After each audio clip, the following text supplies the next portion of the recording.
Hello, everyone, and welcome to the Gauntlet calendar, where we are playing Trophy Gold Hester's Mill. This is our second of a 3-game series. My name is Mike. I will be your GM tonight.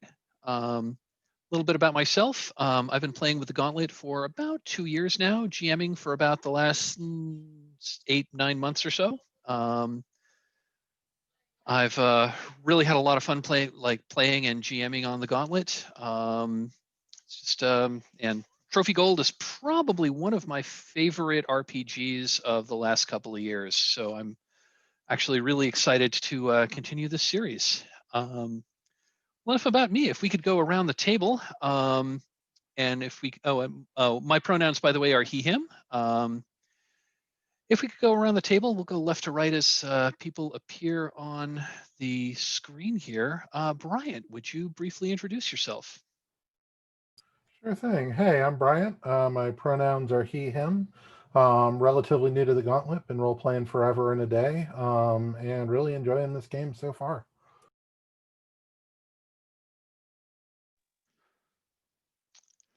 Fantastic. And Mark, would you say a few words? My name is Mark, and I'm new to the Gauntlet and Trophy. Last session was my first session, and I had a blast, so I'm back again for round 2. Thanks. And Abe?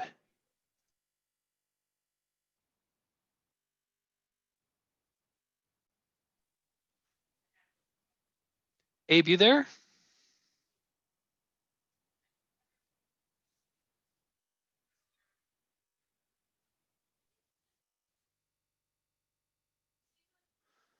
Abe, I think you're muted if you're trying to talk.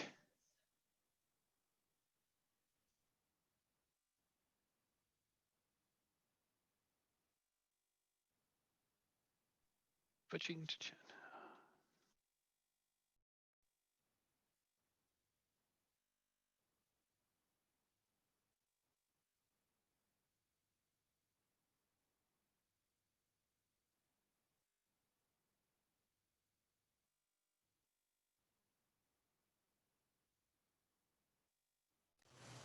Can you hear me now? It's funny because I can't hear you. Hold on, we're troubleshooting.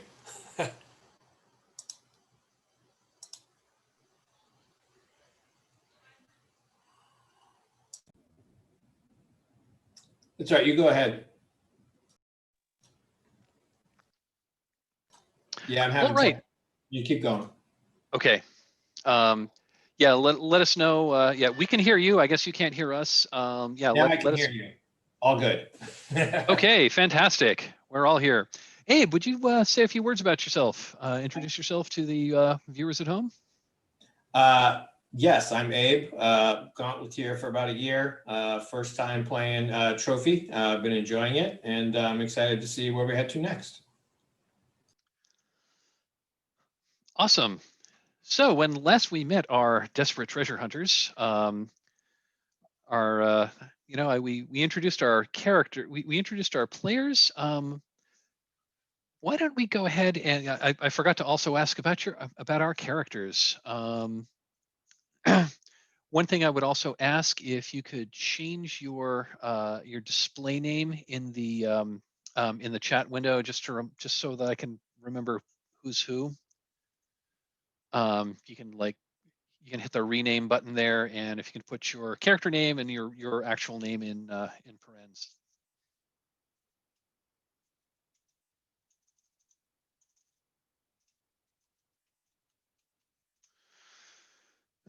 And why don't we go in reverse order here? If you would introduce us to your characters. Abe, would you introduce us to Akela?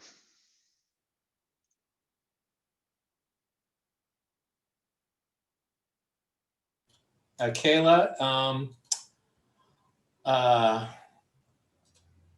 I've completely blanked on Kayla. I know I'm trying to destroy the works of Agino, the debauched painter. I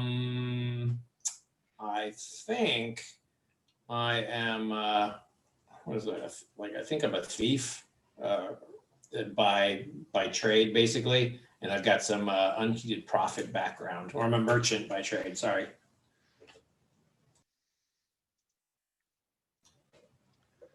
Cool. Mark, would you tell us of Orlin? Orlin is a former gladiator, humiliated on the field, and now seeking to sort of regain his honor and advance forward in his life by taking up a role as an assassin.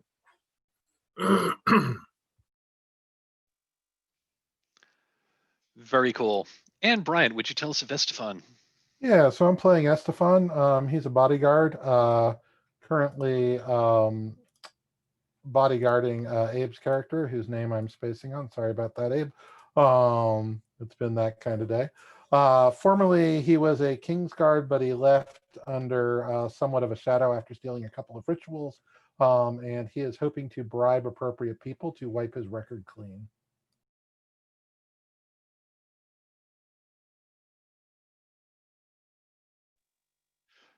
Fantastic.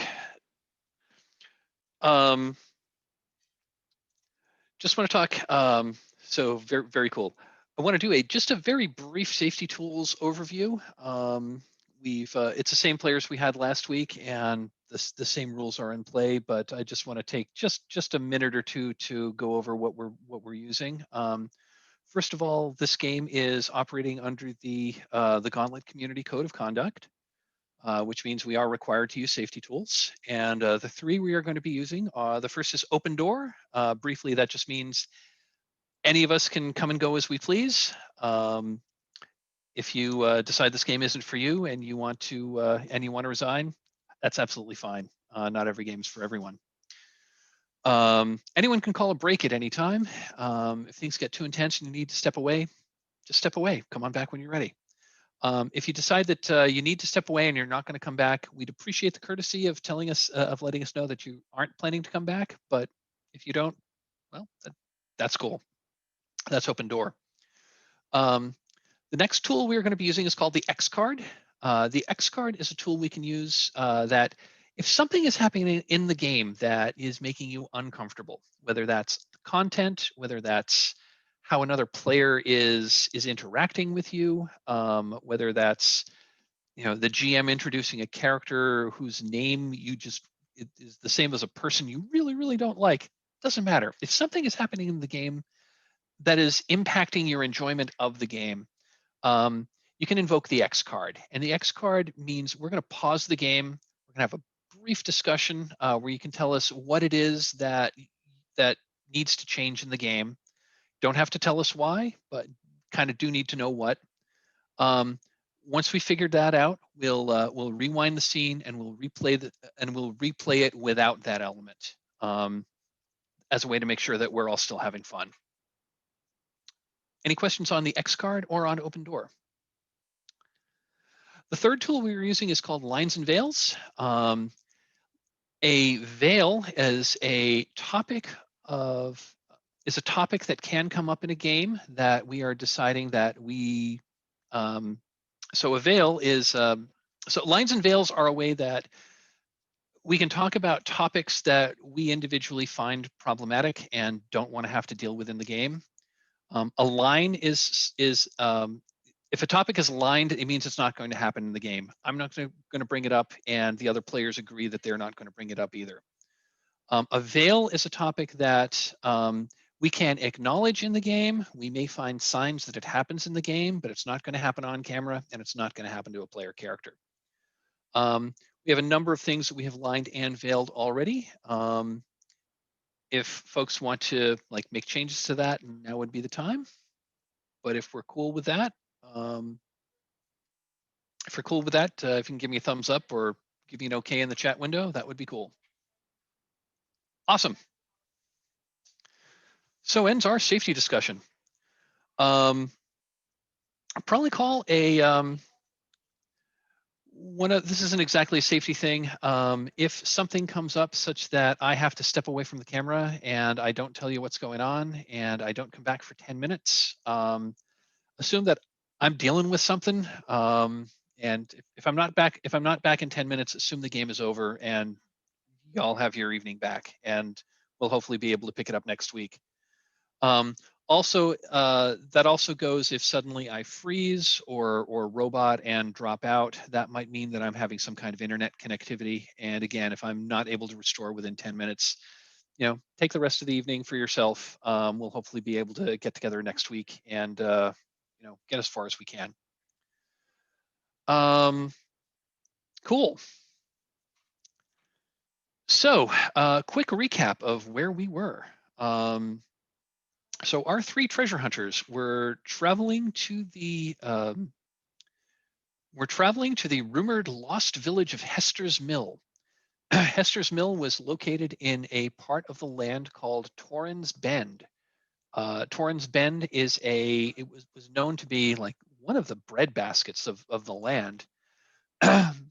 But a little more than 100 years ago, something happened that a curse befell the land, and the people who lived there left. And the story that has come out is that the village of Hester's Mill, which was the largest settlement in Torrens Bend, it was a farming community. A warlord named Lord Galdrin had moved in, and Galdrin had been openly mocking of the sisters, and the sisters are the religion of the area. They're called the saints. They're called the sisters. Each sister is generally the saint of a particular. Each saint each sister is the saint of a particular thing, and the sister that was most revered in this area was Saint Hester. Indeed, the village of Hester's Mill was named for her. Galdrin was openly mocking of the sisters in general and of Saint Hester in particular, to the point where he would make, and you've actually seen evidence of this, of a statue that he built of himself, in a typical pose where Saint Hester normally is posed. And he was holding different objects than what Hester would, as a clear affront or assault or a mockery of Saint Hester. Now, what the stories say is that the people were so appalled and incensed at Galdrin and his ongoing mockery of the saints that the peasants rose up and they attacked him and they murdered all of his soldiers, and they sacked his fortress and they killed him. But they did this with such brutality that Hester herself was appalled at her followers, at this violence that was done in her name. And Hester herself was the one who cursed the land, and the fields went fallow, and pestilence went through the land, and the people left this cursed land. And all of the settlements in the area have been abandoned for a little more than 100 years.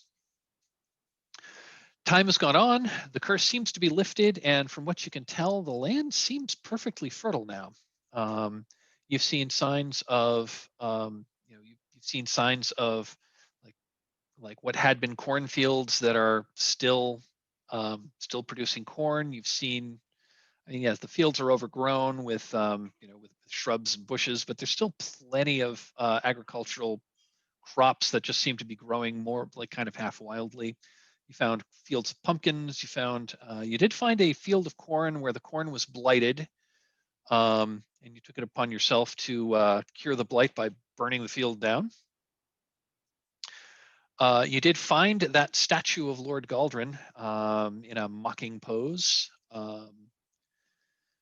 You briefly looked at ruins of a building that might have been his fortress, but you didn't spend a whole lot of time exploring it too much. And you used, I think it was Orlin used magic to try to find where Hester's Mill was, and you did. You went over a hill and you saw in the valley below you several landmarks, one of which was a campsite that seemed to be in active use. It was getting on toward the end of the day. but it was still sunlight, and you decided to, I believe it was Orlin who used his abilities of stealth to creep up close to this campsite, where you found where you found a man who had made camp there, and his tent and his bedroll are they're in perfectly useful shape, but they're old. They've been repaired many times. They've seen they're perfectly functional, but they're old. But they've been skillfully tended to. He has a sword at his side, and you notice that in his tent there's a suit of chainmail. And I'm actually going to have to ask the players, because I actually don't remember precisely what the note was we ended on. I meant to review last week's. I meant to review last week's recording, and I just didn't have time. So if you all could remind me as to precisely where we left this. Didn't we were approaching a campsite. Orlin had snuck up on the campsite. Now he's ready with a plan B. And there was some guy who was in the camp, and I forget exactly what he was doing, but he was semi-menacing, if I remember correctly. Yeah. Okay, yeah. I can't forget about the raven circling above. Yes. We made eye contact just as the scene faded to black. That's right. That was. I forgot about the raven. Cliffhanger. I knew we ended on a bit of a cliffhanger, and I forgot it, and I forgot about the raven. Thank you.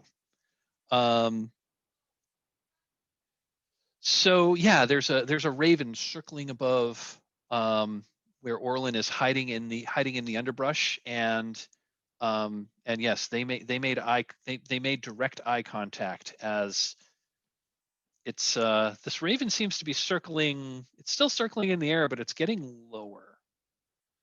The man in the campsite does not yet seem to notice, or at least doesn't acknowledge that you're there.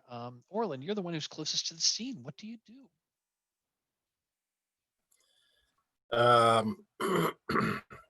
So I can see the bird circling, getting lower. I will, anticipating that my position is about to be given away, I am going to, as quietly as I can, draw forth my battle axe, my great axe, and just sort of have that down near, I'm crouching here in the underbrush, so I'll have it down sort of on the ground, close at hand where I can grab it. And then with my other hand, I'm going to try to pick up another stone and fling it up at the bird. You were muted there, Mike. Thank you. What's your intention with the stone throwing it at the bird? Are you trying to hit the bird? Are you trying to chase it off? Sorry. Yep. No, I'm just trying to sort of, scare it away. Okay. I'm not trying to ping it in the face or anything. I don't think I'm that good of a shot. Just wanted to know what your intentions were. Okay. Yep. Yeah, I think this is going to be a risk roll. Okay. So we know that you're intending to scare this bird away. What are you afraid might happen if, what's the worst that could happen when you follow this course of events? So the absolute worst I can think of that could happen is, because the way you described it last week, it's fairly large even for a raven. So worst case scenario, I don't have any head protection. This thing becomes enraged and goes right at my eye. So that's worst case scenario. Best case scenario, however, the thing flies off and takes the man's attention with it. Okay, awesome. So on the safety and resources tool of the character sheet, over on the rightmost column, there's a link to shared dice roller, which is going to this new dice roller. So if you could follow that, that should go to a trophy dark dice roller. Let me know when you're So there. I'm in there now. Got it. It should be And- prompting you to put in a character name. I've got that filled out. Okay. So if you go to the table, there should be a table button, and over on the right there should be you should see a heading that says light dice and another that says dark dice. Yes. So so this is going to be a risk roll. So we're going to assemble a small dice pool.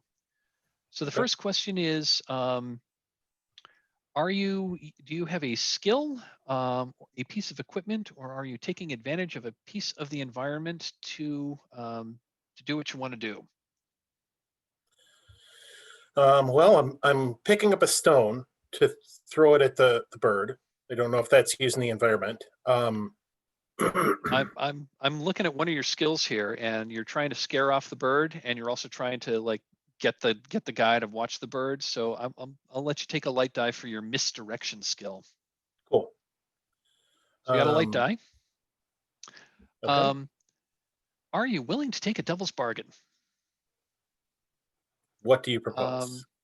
And again, devil's bargains are, oh, Bryant, you have an idea. So if I were offering a devil's bargain, I would say that regardless of the outcome of the rock thrown at the raven, it lands like right in the middle of his fire. I was going to say the something. other guy's I was going to fire. pose something very similar.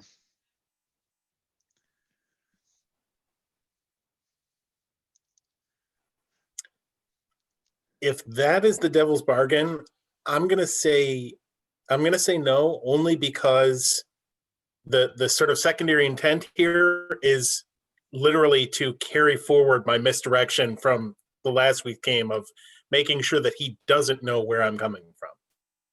So Okay. dropping a rock right in the middle of his fire alerts him that we're there. I was going to say you're welcome. You're welcome to make a counter offer or to adjust that bargain, or it's up to you to and if you want to reject it outright, that's absolutely fine too.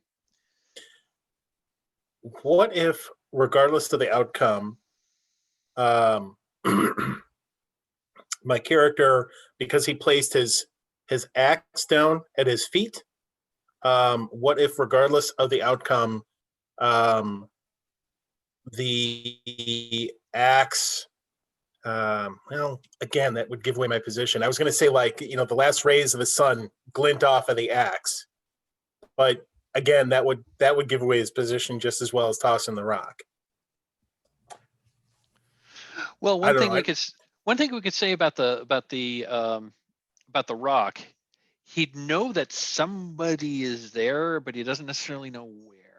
If it came like straight down and like right in the middle of his fire. Okay.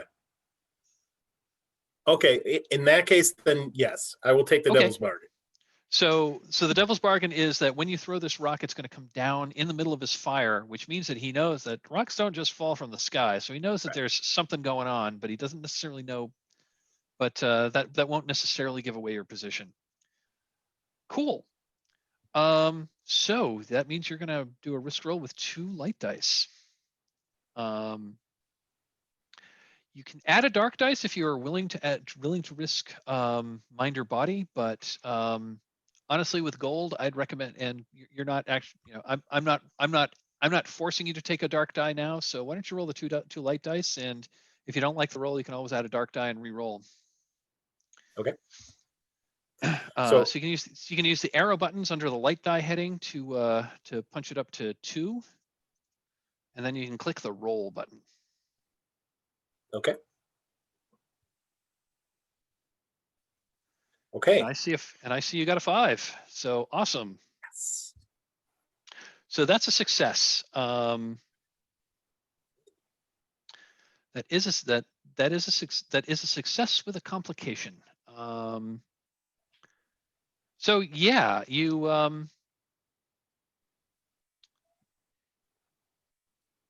you scare the raven away. I'm trying to think what a good complication would be.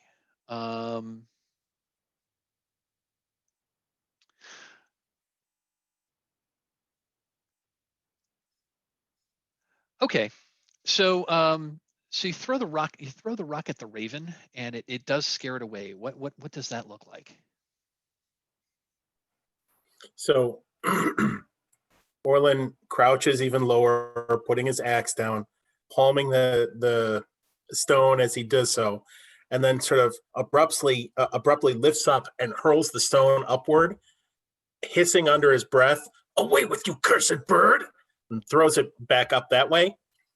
And so as the bird caws and retreats back upwards into the sky, the stone ricochets off of perhaps an errant rock outcrop or something and drops just straight down into the middle of the fire. Awesome. I think the complication is, yeah, you've scared the raven off, sort of. It's not circling so close anymore. It's still circling. It's just farther up. But this rock, yeah, but the rock, like arcs up, and maybe a gust of wind blows it in the direction different than the way you intended to, and it just like falls right in the middle of his fire, and it sends sparks up. The man who had been he had a dagger in hand, and he'd been sharpening a dagger with a whetstone. He seems slightly startled, and he looks at the fire and says, "What the?" And like, "What in the name of?" And he stands up. He then stands up and he starts like looking around, trying to see like what could have caused this. Let's shift the spotlight to see what the rest of the party is doing. Estefan, you mentioned in chat that you have a plan, but not a good plan. Yeah. What is your plan? Since I saw Orlin pick up the rock and ready the great axe, I've been sort of like slowly circling around to the left. I keep looking behind me nervously, like I don't like this country. But I've been circling, right? Like I'm trying to get in the place that would be this guy's blind spot if he did see Orlin, or alternatively, a place where if he looked at me, Orlin would be in his blind spot. Right? Like I want to put him on a fork. Okay. Not Are you quite ready to charge him yet, although I'm thinking about it pretty seriously. Are you so I guess I'm not quite clear. Are you trying to basically draw his attention? Nope, I'm absolutely not trying to draw his attention. I want to be someplace where if somebody does draw his attention, I want to be in position to charge in. Okay, so you want to get a Right. little So if you imagine like, he's where my head is, I'm imagining like Orlin here and me here. Okay. Sadly, this is not three-dimensional, but yeah. Got it. So we've got trying pictures going if it turns into. I was going to say you're trying the classic pincer maneuver. I am trying it. But you're trying to stay hidden while you're doing this? Yeah. Okay. I think this is going to be another risk roll. So your intent is to get close enough to charge him, but without being seen? Yes.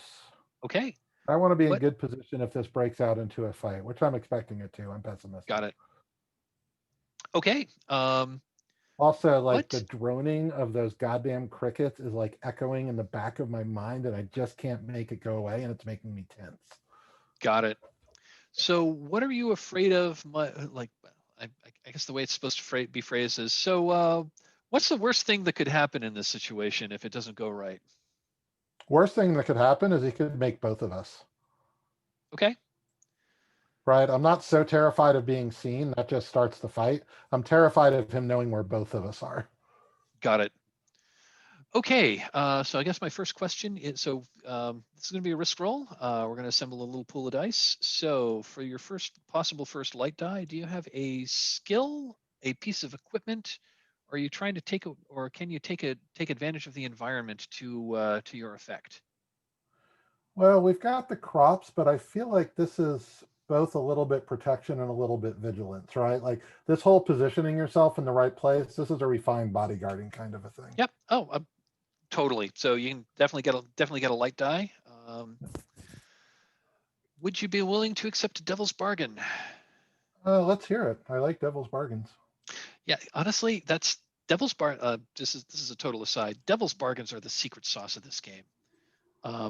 Devil's bargains are what like cause one trophy gold, one version of one iteration of a particular incursion to go very, very differently than another one.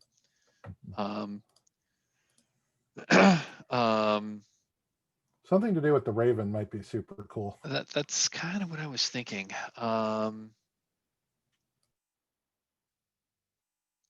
I'm going to say a devil's bargain would be that Raven that Orlin chased off caws loudly and draws a few more that are now circling much over your position. I will take that devil's bargain. Okay. That you have 2 light dice. All right. Let's see how that goes. Boom. Perfect. Nice. A6. All right. Yeah, I'm going to say that you get exactly into position. What does that look like? Why don't you tell us? I guess at this point it's like describe like the tactical position that you've established here. Yeah, so Estefan stands out in these, in these fields in the wilderness like a sore thumb, right? He's a city boy, and that's really clear from the way he moves.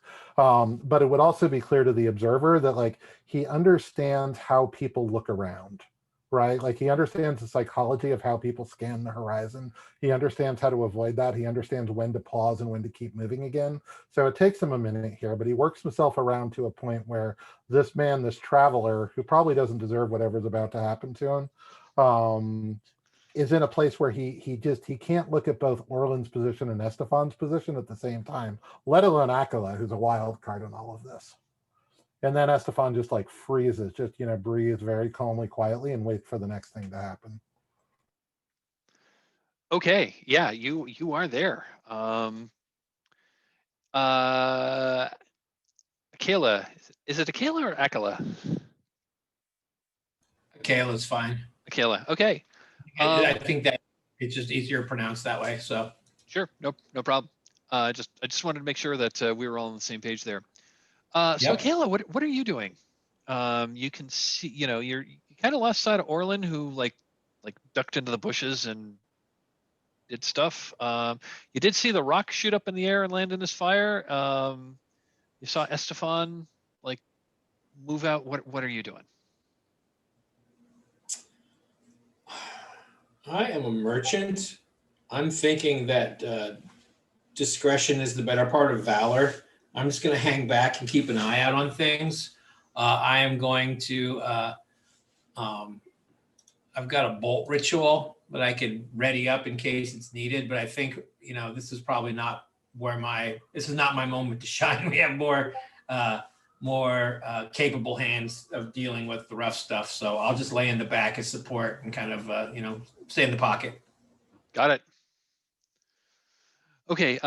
One thing I do want to point out to you that I've just noticed, that I just kind of noticed here, is that Akela is at Ruin 5. Yes, you started out at full ruin I'm sorry, you didn't start at full ruin. You started out at ruin 3 because you have 2 rituals. And I screwed up a couple times. Yeah, so just wanted to put that out there. Right, what happens when I hit the next one? I fucking explode or something? You're out of the game. You're gonna. Excellent. Yeah, your character succumbs to your character's going to be out of the game. Your character succumbs to the temptations of the wilderness, or is turned by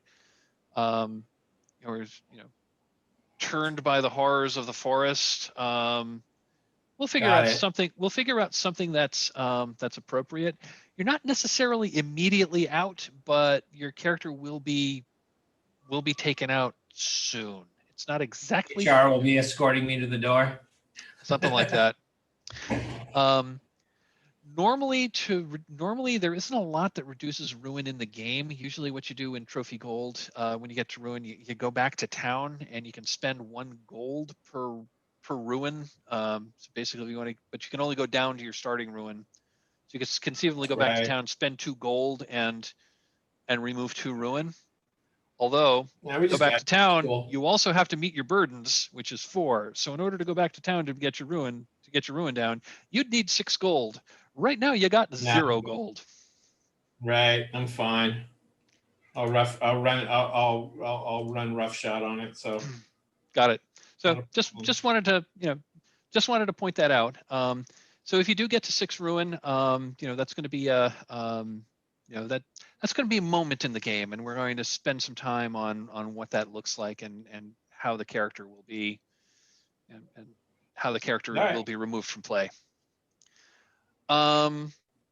Cool. So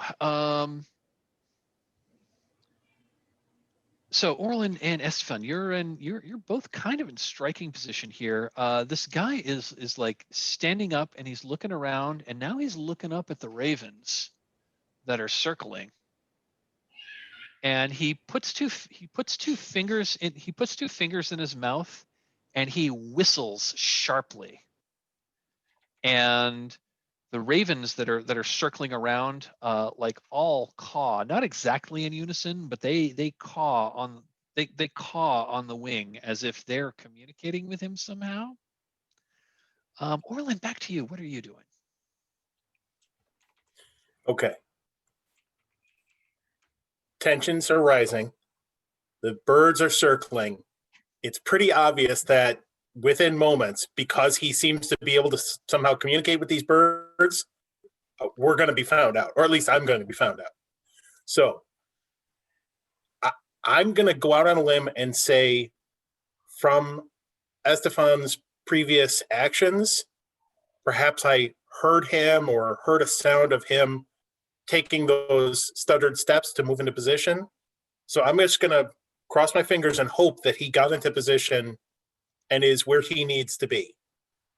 Then I am going to make the first move. Here's what I'm going to do. Now, if you recall, in my backpack I talked about last week, I've got a bottle of fine wine. Grab the axe with one hand while drawing out the wine with the other. And as I do those two things, I'm going to step forth, sort of not dropping the axe, but just sort of holding my hands out like this, like sort of plaintively. I'm going to step out into, where he can clearly see me and just call out, "Ho, traveler, back off your birds. I'm not here to battle, or at least not immediately to battle. I will give you a choice. You may choose one hand, and we meet as friends and have a drink. You may choose the other hand, and we will duel as enemies. I leave it to you."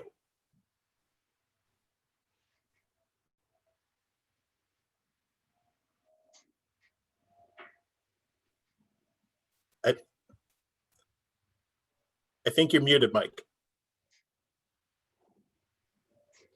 That? Yep.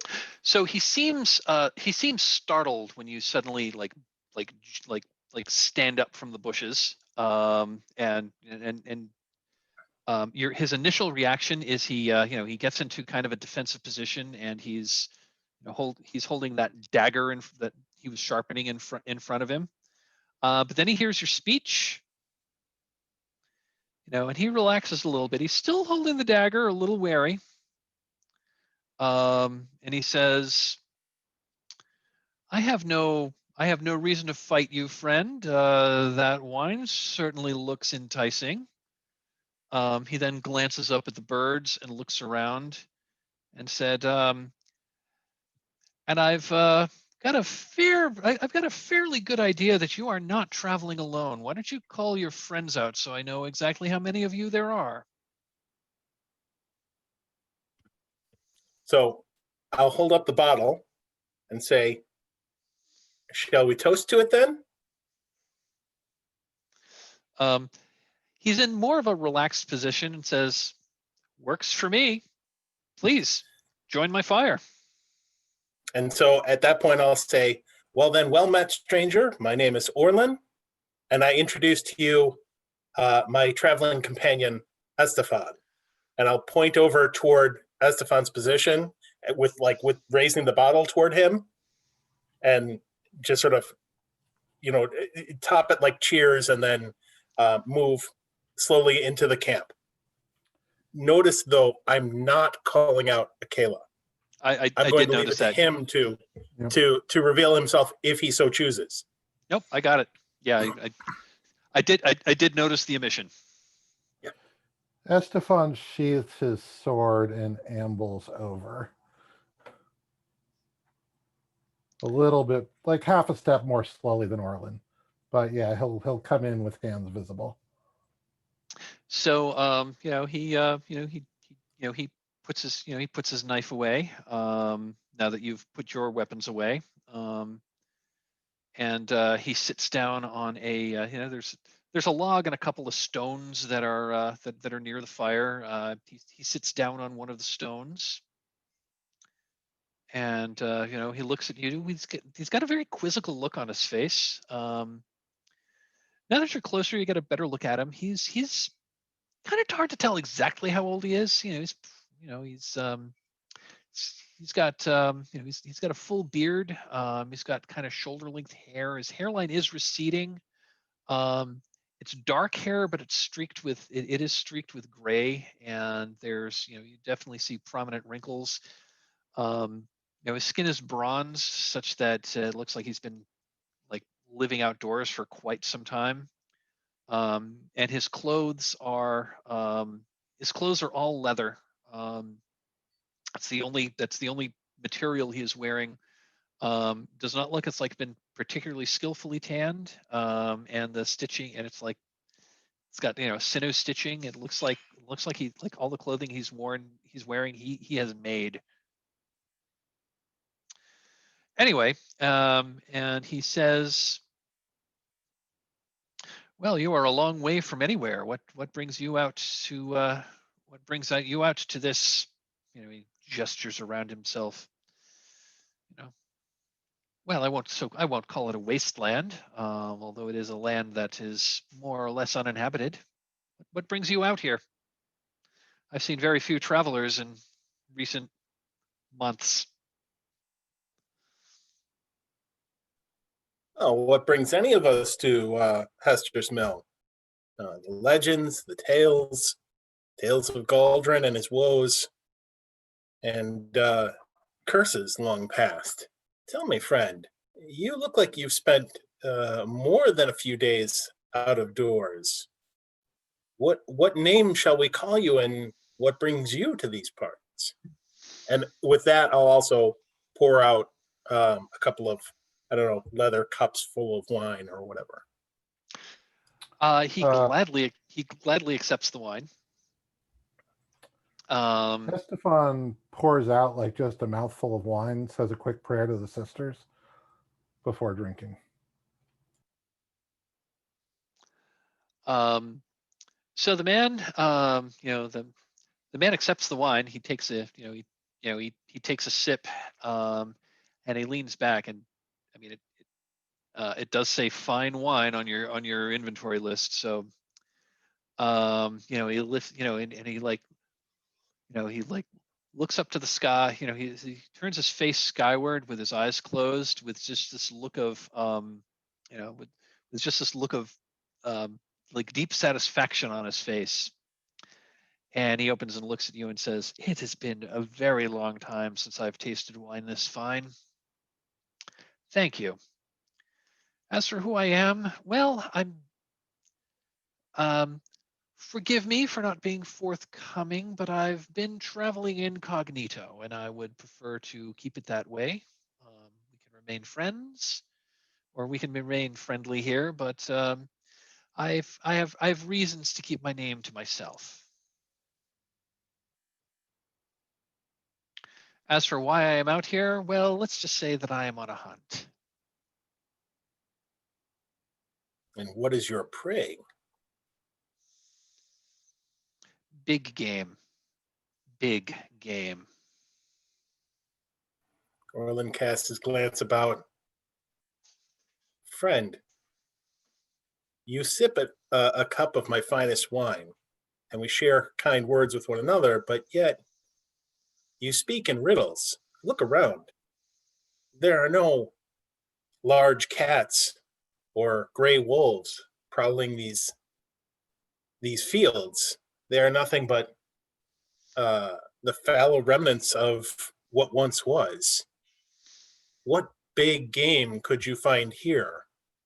Unless, of course, and then that's when I cast my glance to the chainmail and sword inside the tent. Perhaps your game is far more dangerous than you let on. The quarry I seek is indeed extraordinarily dangerous. It's not exactly of this world. Now you've piqued my interest, and that's when I doff my cup and take a hearty swig. Now, if something that dangerous is about these fields, I know that you don't want to reveal yourself, but perhaps you might tell a lowly traveler such as myself and my friend what dangers we might encounter on the road? Or perhaps if we knew what it was you were hunting, we might be able to tell you if we've seen its trail. Well, what I hunt doesn't exactly leave a trail. It mostly haunts the village itself. I would advise you all to avoid that if you value your lives. It's like it's a dangerous place. It's a foul place. You'd be doing yourselves a great favor if you returned to whatever village you originally came from. There's nothing for you here. Oh, come now. There are legends here. There are tales and perhaps even coins or other valuables left behind in the flight from Hester's mill. And certainly one such as yourself, who it appears is so skilled at caring for themselves that they can easily garner any resources they need from the land itself. You have no need for such valuables or coins.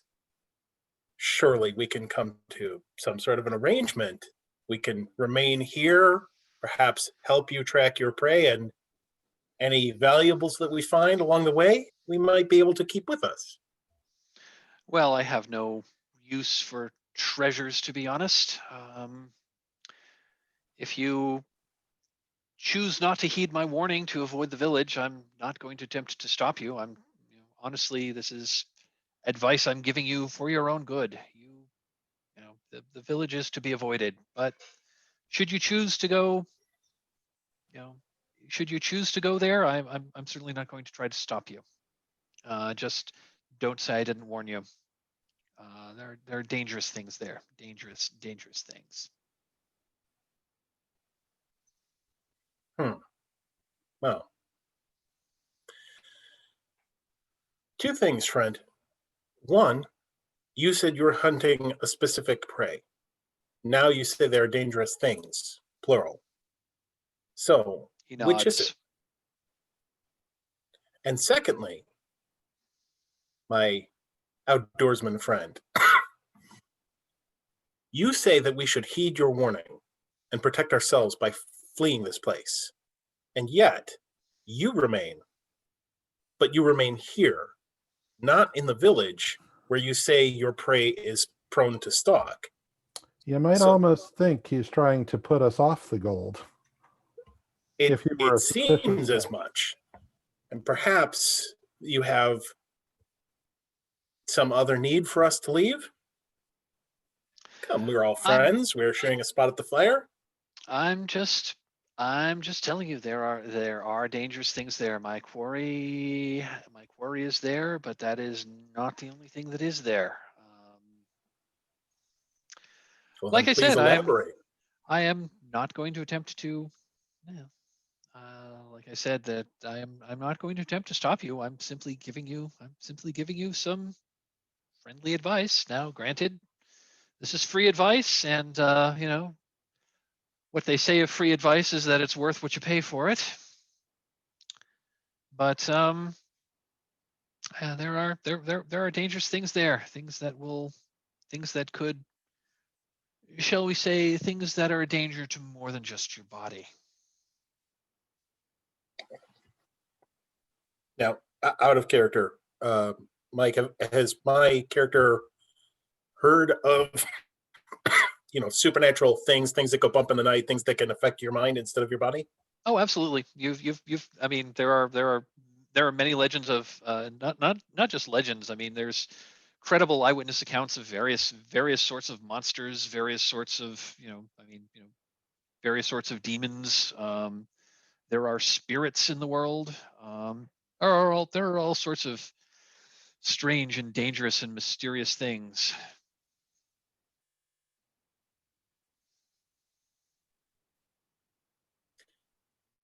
Well, you again speak in riddles, and I respect your privacy and I respect your need to hunt alone. But I will say this: you give us cryptic warnings telling us to leave, and yet you ask nothing more about our business than why we have come and where we should be going back to. Perhaps the three of us might encounter your prey, help bring it down together. I mean, I am not without skills, and that's when I'll take the mace that I'm also carrying at my hip, take that and sort of spin it a little bit, show off some of my dueling skills. I've faced many foes in the pits, and I know what stalks the night. So perhaps I'm not the worst to have at your side against such enemies. Well, I do appreciate your offer of alliance. However, I tend to hunt best alone.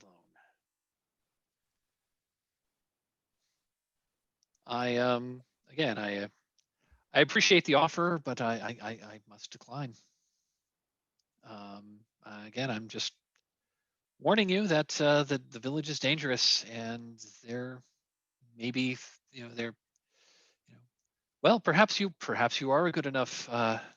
Perhaps you do have enough skill at that mace and that axe you carry that you may be able to defeat the horrors that may be there. But in which case, he raises his glass. I salute you.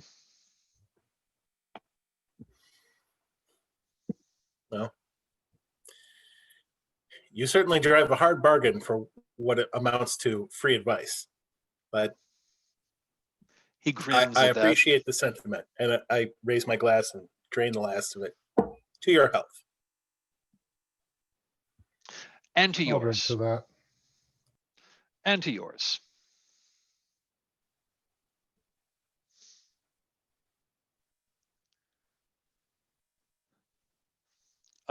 At that, he mostly is silent and just kind of like is watching you.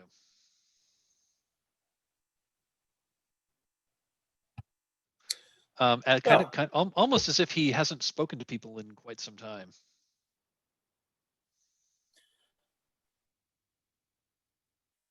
My friend, you obviously enjoy the wine, and I appreciate the company. I will not trouble you further, as we are at an impasse and we have nothing more to offer one another. I will go you one better though. I do have one more thing to offer you, and that's when I take the bottle by the cork the bottle and take it by the neck and flip it to him. Say, you've more need for this than I. He catches it out of the air and says, "Why? Well, thank you very much."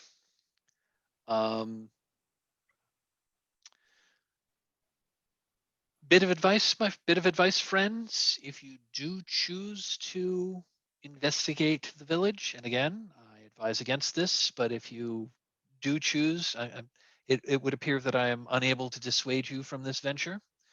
I would recommend that you go by day and avoid it by night. For what stalks there is definitely more dangerous at night. He nods. Stepping back, you've been kind of asking questions about the world here. It's been more of dialogue. So I think I'm actually going to call for a hunt roll. This is kind of this is like on the to talk like role-playing game design theory. This is Trophy Gold is a bit is rather high on the gamist end of things. So we're going to engage the mechanics here. So so let's do a hunt roll because you are asking questions about the world. Orlin, you seemed to have been taking lead here, so I'll let you roll this. You may take a light color die for engaging the world and asking. Looking at your skills here. Yeah, I don't know that murder, stealth, and misdirection are quite applicable to.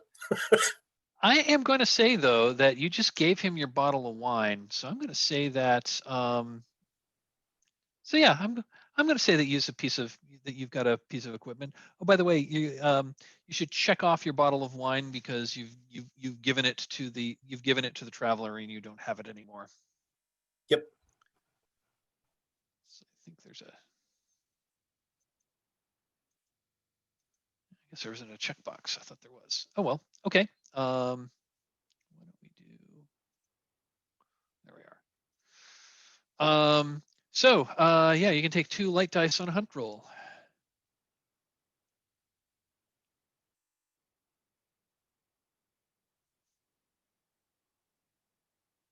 A 6. Excellent. Okay. You gain a hunt token. Now, a little bit about hunt tokens. You can trade a hunt token immediately for a piece of treasure that's worth a gold, or you can hang on to it. The party can pool 3 hunt tokens to achieve the set goal. And by the way, the set goal here is to learn. Just to remind you, yes, you are on the road. The set name is the Road to Hunter's Mill. The Road to Hester's Mill, and the set goal here is to learn the secret history of Hester's Mill. So I'm looking at your character sheet. I'm setting your hunt tokens to 1. Thank you.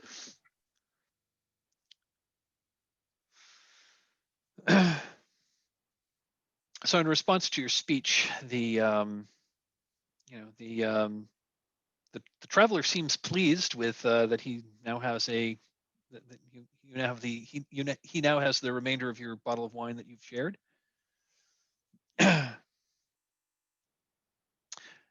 One more piece of advice. And he points up at the ravens that are circling around.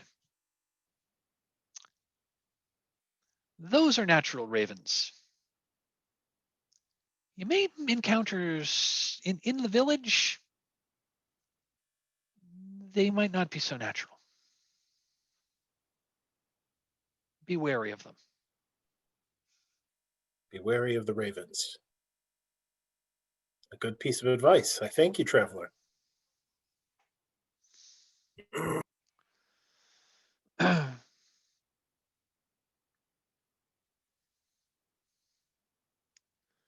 Anything else that All right. anything else that you folks are doing? I think that's more or less. I think that's kind of the scene. Yeah, I was just going to say. With that, I'm going to give him a gladiator's bow, and draw out my weapons as I do so, and reaffix them, and sort of gesture to Estefan that perhaps we should find a place for ourselves to make camp outside of the village for the evening. I will note that the traveler does not offer to does not make an offer to like join him at his camp. Oh, I noticed that. Yeah. As you said before, the omission was clearly noted. I will wait until we're out of earshot and sight of the hunter until return to the party, like, regroup with the party. Okay. So you okay. So I guess we'll just frame a scene where the yeah, you get back together. You retrace your steps, and you do notice as you glance over your shoulder that the hunter is or the traveler has been he stood up as you left, and he hasn't sat down. He's basically been watching you. And he does watch the three of you convene. So he does know that there was a third member of your party that wasn't there. Okay, So as I notice him notice us, though, I'll just sort of turn fully toward him, like sort of obscuring my other two friends. Do one of these, then down to another bow, and a gesture again to him, in friendship. He returns both gestures, And as if to say, I mean, as if to say that, well, if I was traveling if I was a party of three travelers, I would have held one back too.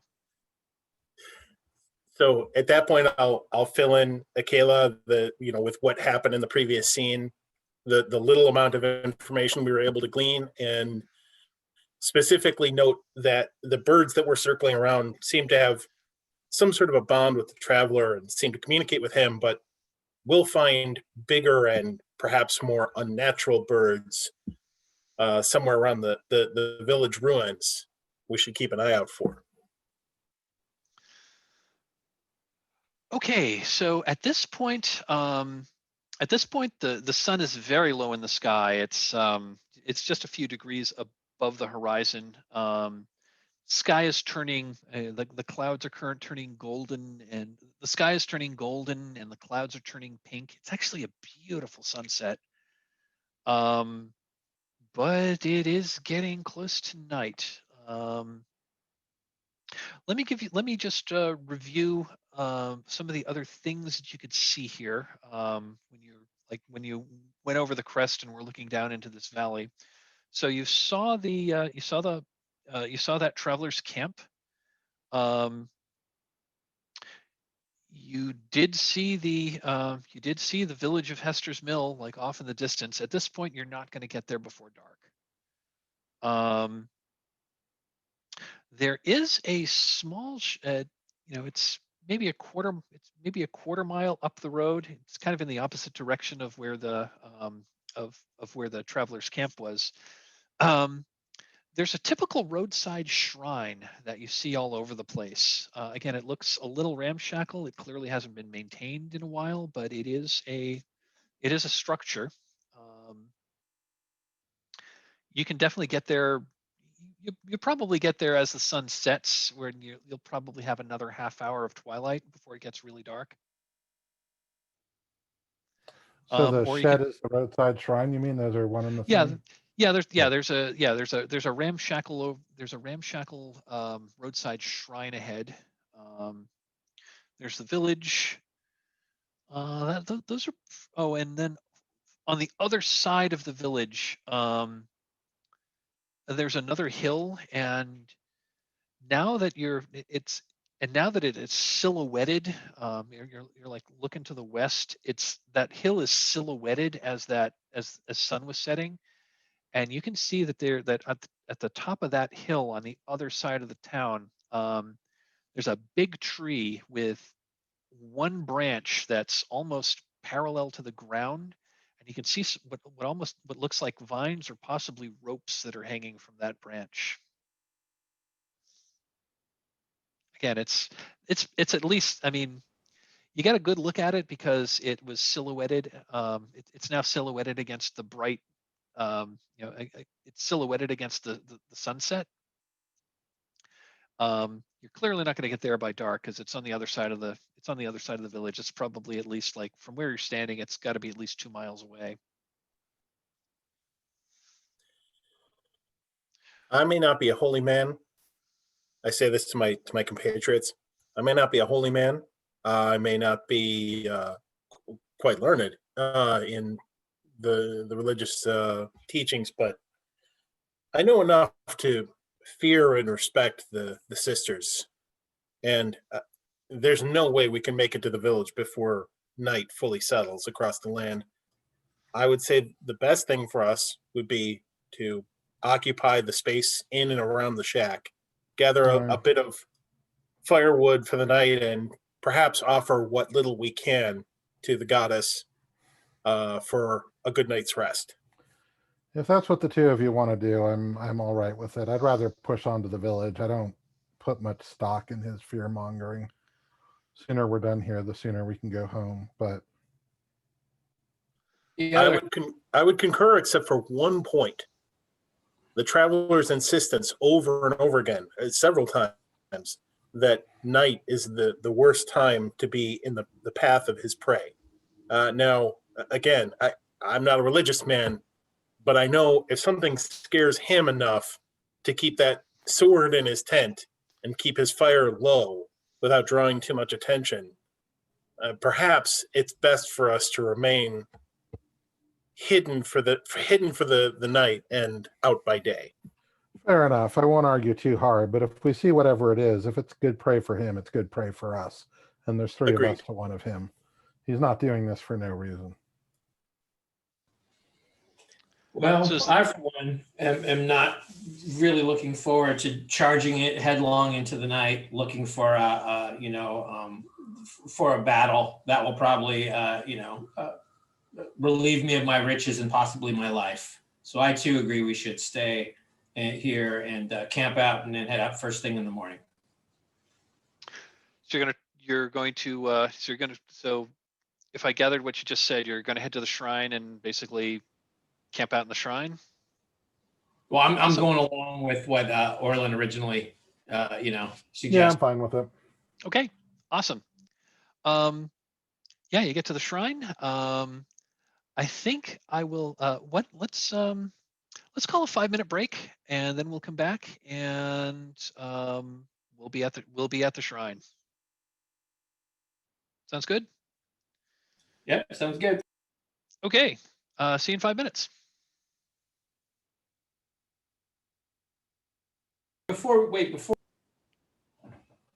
And we're back. While we were paused, Abe asked a question about the rule set. Abe, would you restate that question, please? My character has the skill of convincing, which is not like a hard combat skill. And I wasn't sure if it was is it like in a standard Dungeons and Fantasy type game or RPG where you I'm making my convincing roll to convince this guy to do something. Does it work like that? It doesn't, from what I remember last time, it didn't work like that. I wouldn't roll up on that last guy we just met and tell him to give us food or something. Yeah, that's true. The skills in this game really don't work the way they work in, say, like Dungeons and Dragons or Pathfinder or even like a skill-based traditional role-playing game like Call of Cthulhu or GURPS or something like that.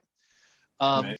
In Trophy, the skills are deliberately written to be kind of vague and generally applicable. They're there for a couple of reasons, and actually the most important reason is fictional positioning. Having a skill kind of gives you permission to do the kinds of things that skill implies. Like if you have stealth, that means that you kind of have narrative fictional position to be good at hiding or to be able to exploit the environment in that particular way. Again, convincing or appraisal. I mean, you have appraisal, so that would give you fictional positioning to be an expert on figuring out how much things are worth. And if there's no danger of, so in a situation where there's no risk involved, if it makes sense that you would know something or be able to do something, then you just do it. Oh, so in this case, I could have convinced the guy to let us follow him into the hunt, theoretically. Possibly. Now, if you're trying to convince somebody of something, the mechanical side of having skills is if you're doing a risk roll or if you're doing a hunt roll. Having an applicable skill will give you a light die. Right, I remember that. So that's really where so that's really how it would engage. So for example, if you're going to try to convince so if you wanted to basically try to talk the guy into, if you wanted to try to talk an NPC into doing something, we'd play the scene, and I would probably then say that, and then that sort of thing would most likely be depending on what you're trying to do with the convincing. It would probably be a risk roll to try to get him to get the NPC to do what you want to do. Right. Okay. And Yeah, I was and you get a free light die for having that skill. Alternatively, right. Yeah, I was confused. Like if it was appropriate to go, like, because it seems like I could have talked that guy into letting us join him on the hunt or something, let us spend the night with him or something. But I wasn't really clear on how that skill worked in this, because these are soft skills. It's not like pick locks or I use it stealth. Yeah, I mean, this isn't Pathfinder. You don't have you don't have you don't have stealth plus you don't have stealth plus 9, and I mean you don't have I mean, you'll notice that these are skills. They don't have a rank next to them because they're not directly, they're not giving you a bonus to the die. They're giving you fictional positioning to take an extra die because that means you're good at it. Okay, cool. And again, it gives you more narrative. It gives you more narrative control to like know stuff. Like for example, you've got omens. So if you have omens, that means you can, that means you can see the signs of, you can see the sign. And again, you can spin this pretty much every way you want to, but you have omens. So that means that you can see signs and portents of things that may of things that may yet come.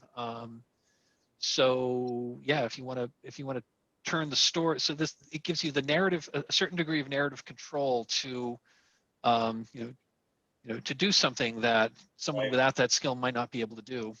And then if it comes down to a die roll in trophy, it's going to give you an extra light die. Right. Okay. Cool. Thank you. I appreciate you clarifying that. No, absolutely, absolutely. This is in some ways this is a much more abstract game than many. It's certainly more abstract than traditional games like like Call of Cthulhu or Pathfinder or D&D or Traveler. It's also more abstract than a lot of indie games. It's certainly more abstract than a Forged in the Dark or a Powered by the Apocalypse game. Yeah, it's kind of my point of reference. So I was kind of like, what am I doing? So, right. It almost goes back to like first edition D&D with like your secondary skills. They didn't give you any mechanical advantage, but they gave you a certain degree of, well, I mean, I've got secondary skill gambler, so I'm good at gambling. So I know the rules to that game, to which the GM would say, yeah, that makes sense. That makes sense? Yes, it does. Thank you. Okay, cool. No problem. Absolutely. All right. So you make it to the. So the three of you head down the road, and you make it to the. You make it to this small shrine. It's clearly seen better days.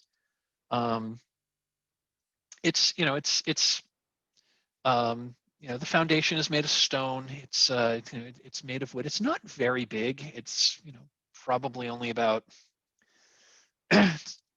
it's probably only about 10 feet wide and maybe 15 feet deep. It's made of wood. It's got a single room inside. It's got a little it's got a peaked roof to keep the it's got a peaked roof. Looks like the roof was thatched. And again, it hasn't been maintained very well. So you can certainly see that plenty of, like once you're inside, you can see that plenty of rain has gotten through here, but it didn't look like rain tonight. And it's definitely going to give you a little protection from the wind. And, you know, if you could close the door, it might give you protection from, you know, any beasts that might come by. So inside the shrine, and again, it's a few dozen paces off the road itself. The exterior of the shrine is decorated with carved symbols sacred to Saint Hester. So carved into the wood are symbols like a cornucopia, a sickle, gourds, sheaths of wheat. There is a door. It's kind of, the door is off its top hinge, so it's kind of, so the door is ajar. It's kind of, it's you know, kind of leaning into the, so it's come off the top hinge, so the door is leaning into the building slightly, and it's ajar. So it's no trouble getting in. Although it may not be terribly sturdy were you to shut it. What do you do? I'm gonna be first in and just do a pass, right? Like I'm doing my respect thing. Estefan is finding himself more respectful to the sisters moment by moment, although it doesn't get rid of those goddamn crickets. But he wants to do a once over search for anything weird, unusual, dangerous, unexpected. Are you checking the? I didn't get that. Are you going inside and checking the interior, or are you Yep. doing a perimeter check first, checking the outside exterior first? Interior first, I think. Okay. Well, I'll tell you what. So I'll tell you what you see inside. So inside the shrine are a half dozen prayer plinths Now, before a statue, before a stone statue of Saint Hester. is this a hunt roll, by the way? It will be a hunt roll. I'm just gonna Okay. tell you what's flat out obvious, but then you're Cool. definitely exploring, so it's going to be a hunt roll. But yeah, so basically in the center of the shrine is a stone statue of Saint Hester. Again, it looks like it's roughly, you know, it looks like it's maybe a little smaller than life size because it's on a plinth. But they're but arranged around it are 6 prayer pedestals. And again, the statue is positioned in the traditional manner, which the statue of Galdrin that you saw earlier in the day was a mockery of this position. She's standing arms crossed, and she's holding a cornucopia in one hand and a sickle in the other. So you are poking around. Cool. Tell us a little bit about like what specifically you're doing to look around. Like what are you trying to turn up? Sure. So once over at eye level, once over down near the floor, then looking up to the ceiling. Looking in particular for tracks, Estefan tends to think in terms of, has somebody been here? Are there threads caught in the doorway? Are there footprints in the dust, right? Whether human or otherwise. I see a couple of skills that you may have that would be applicable, so you can certainly take a light die. Well, I'm sorry, and so you certainly take a light die, and you take a light die for just doing it. So you're rolling a hunt die with 2 dice, a hunt roll with 2 dice. So roll 2. So go ahead and roll 2 light dice. A 5 and a 2. 5 and a 2. So on a 5, you take a token, but you encounter something terrible. All right. What terrible thing do we encounter? Okay, got it. So you are so yes, take a token. Mark that on your sheet under hunt tokens. Just change the 0 to a 1.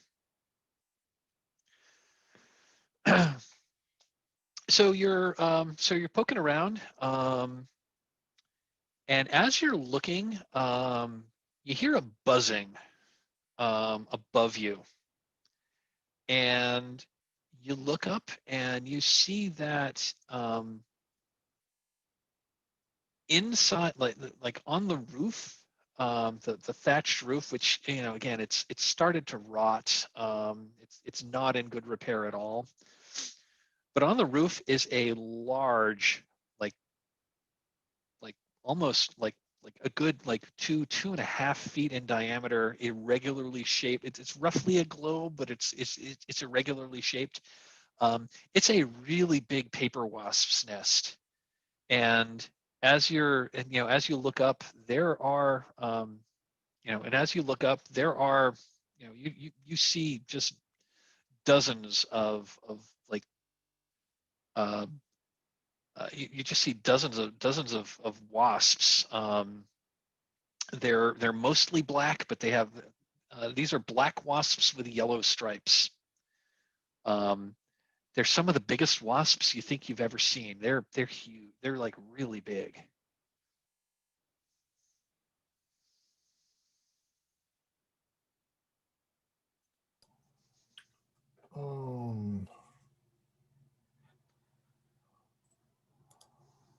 Wow, I have very little context for this as a city boy. I drop my sword in alarm, and I start like backing out through the door, fumbling in my backpack. Are they disturbed? Are they going to come at me?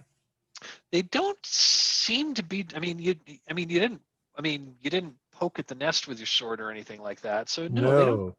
They don't seem to be particularly disturbed. I mean, you know, there's a number of them buzzing around inside the shrine. And now that you're outside, you can see that the nest is like sticking out of the other side of the thatch a little bit. It's full of goddamn wasps, boys.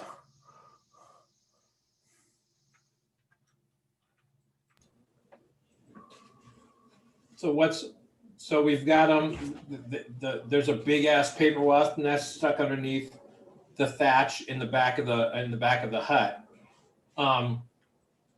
Is the roof open, like there, or is it like somewhere else? Because we could theoretically smoke them out. Well, or we can just pass on it and just go sleep in the bushes, you know? Well, I'm going to say that initially, when this was originally thatched, sure, it would have been more or less, it would have repelled most of the rain, but people haven't been maintaining this in a long time, so so there's like plants and there's like vines that are growing up through the thatch. It's definitely rotted.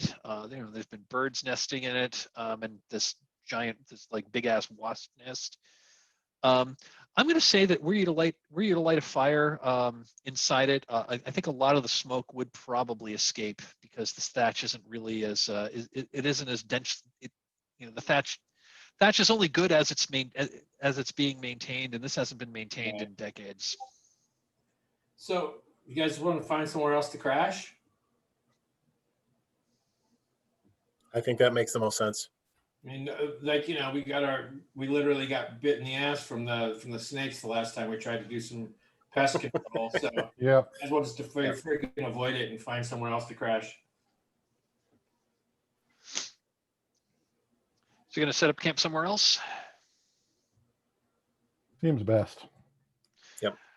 Yeah. I'm a merchant. I don't know. I mean, all this country stuff is not in my wheelhouse. So I think that's all three of us. I don't think the life of a gladiator, readied me for camping in the wilderness and dealing with murder hornets. It's just terrible all around. I mean, what kills those things? I mean, I've got a bolt spell, but if I fuck up, I'm dead. Don't be casting spells. You can't just cast spells for every little thing. That doesn't lead anywhere good. Trust me. Well, I mean, if you're looking to try to, if you're looking to, if you're looking to get rid of bees, well, I mean, there's good old fire. Well, that's what I was talking about, setting a fire before, but Yeah, we can't burn the nest because it'll take the roof down too. Yeah. I say Man. we just move on. All Yeah. right. do it. I gotta very carefully get my sword back from where I dropped it in there, but I'm gonna kind of crouch down and edge in and grab it, and then back out again as quick as possible. Okay. So you're looking for another place to camp? Yep. As we move past or move on from the shrine, I'm just going to turn to Estefan. I noticed you brushing around low to the floor and looking at the ground of the floor. What exactly were you looking for? I mean, it doesn't seem as though there's been anything through here in a while. All right, well, could be anything. It's hard to avoid leaving footprints. If you try to brush them out after you, you usually leave brush marks if you know what to look for. I was just being careful. I don't know. This place makes me look over my shoulder. I see, but I think that's what I'm getting at. So you are skilled at finding tracks then? Oh, yeah, no, I know a little bit about tracking. Is there any way that you can look around and see if perhaps the unnatural prey that the stranger talked about, perhaps there are some weird or bizarre tracks around? I just want to make sure that we're not stumbling into its path as we venture closer to the village. I could do that. Okay, so you're going to check the area you're going to scout around looking for tracks. The light is failing. I will point out you don't have much more time before it's twilight now, and the twilight is fading. I will happily. But if you want to take some time to look for tracks around here, you certainly may. I think it's worth it, and I also have a candle. It's not going to be great light, but again, city boy, and I'm willing to sort of use that, crouch down. If there's anything interesting, I can get a little bit of illumination.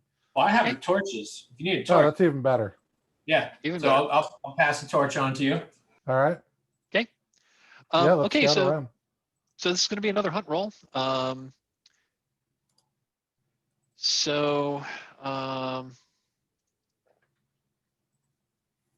Yeah, you've got tracking, so you definitely get a second light die. So go ahead and roll 2 light dice. All right. That is a 2 and a 4. Okay. Stacking up the token, stacking up the horrible. So on a 4, you you get another token and you encounter something terrible.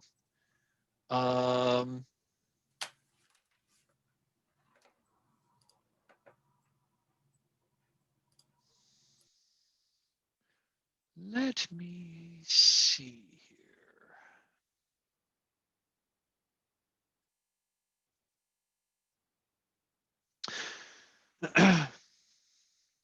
Okay, this is something terrible. So yeah, okay, good. You did mark your hunt token. So you're looking around for tracks, and you definitely find some bear tracks. And as you're following the bear tracks, as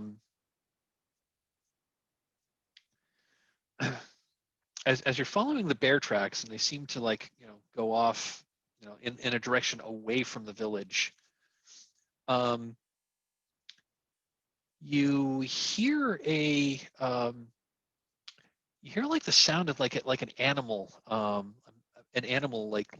like not quite yelping, not quite whining, not quite growling, but you definitely hear the sound of an animal vocalizing off to your left, and it's looks like it's like it looks like it's coming from like behind some bushes. It doesn't sound like it's a threatening noise, but I'm not going to attempt to do it, but it's Is it like an animal that's been mauled by a bear? no, it does sound like it's an animal. It's kind of like it's almost like it's an animal whimpering, but it's not quite whimpering. It's like a little more emphatic than that.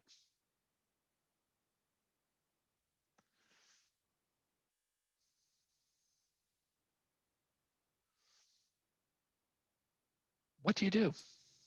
I check it out. I can't not check it out. Okay. Draw my great axe. Oh yeah, my sword's drawn. Um, I'm following. so you follow the sound of this animal cry. You push your way through the bushes, and inside this bush, there's kind of there's a hollow inside of it, and there's a there's a wolf there. It's a large gray wolf, and it's a female wolf, and you know it's a female wolf because you just get in there just as she is giving birth to a pup. And the sound that you heard was this wolf, this mother wolf giving birth. And as you come in, that is just when she is, that is just as she is tearing the afterbirth sac away from her pup. And she's, and she certainly hears you, and she looks up at you, and she growls. All right, I'm gonna back off of that. There's like this moment of pet, but no, that's a terrible idea. So I'm gonna slowly back off and give her space. I say under my breath, "Watch out, fellas! It's the miracle of life." Weirdly, Orlin seems almost put at ease. And as you back up, he also follows up with a whisper. At least we know there is life. That stranger talked about nothing but unnatural things and horrors of the earth. But perhaps Hester's curse really is lifting off of this land. I mean, the crops are returning. This thing is whelping its litter here in its den. Although, wait, don't she-wolves usually have mates? And that's why I'm going to cast a glance around to make sure that there's not some male wolf stalking us.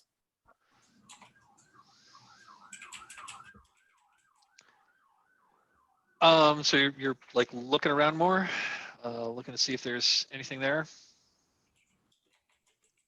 Put my head on a swivel, stand up fully as I'm backing away from the bushes, looking around and making sure that we're not being surrounded by a pack of wolves. Okay. Yeah, that sounds like you're trying to get more information out of the environment, so that's going to be another hunt roll. Take a light die for interacting with the world. Do you have any relevant skills or pieces of equipment or a means to exploit the environment for this?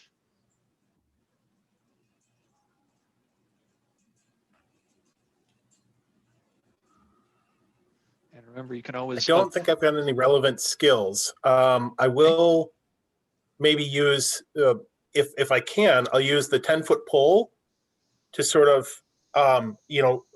push down some of the medium undergrowth or tall grass or whatever, just to make sure that my field of vision is clear. I'll allow that. Sure, absolutely. So yeah, roll 2 dice for a hunt roll. Let's see what we get.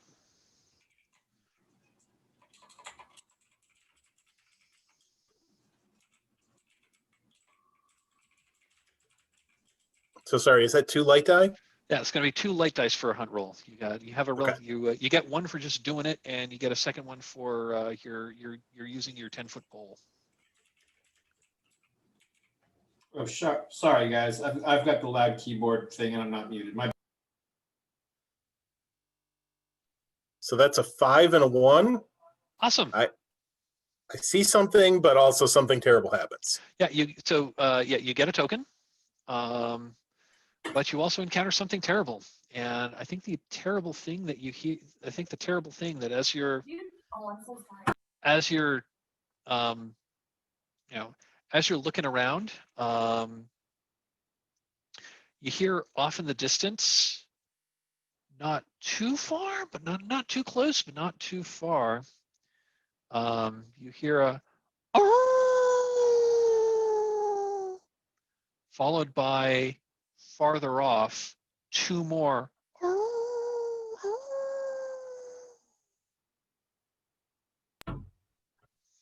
They hunt in packs, boys. I say we make some distance between this den and ourselves, post haste. No objection. So far, the Probably only really Wind kidnap up at the damn town after all. Well, So we far, could- the only Whatever you really do, though, don't run. Walk, heads on swivels, move away, but don't turn and sprint, or that's a sign that we're prey. So Orlin, did you mark a second hunt? Did you mark another hunt token? Yes, I did. My sheet shows 2 hunt tokens now. Okay, good. Excellent. So thus far, really the only defensible place you found around here was the shrine, which does have that wasp problem. What do you all do?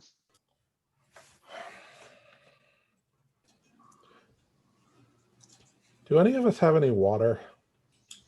Or is there a stream or anything nearby? I'm going to say, yeah, this is fertile land. There's plenty. It's autumn. It's been on the dry side, but yeah, I'm going to say there's streams nearby. You're not really hurting for water.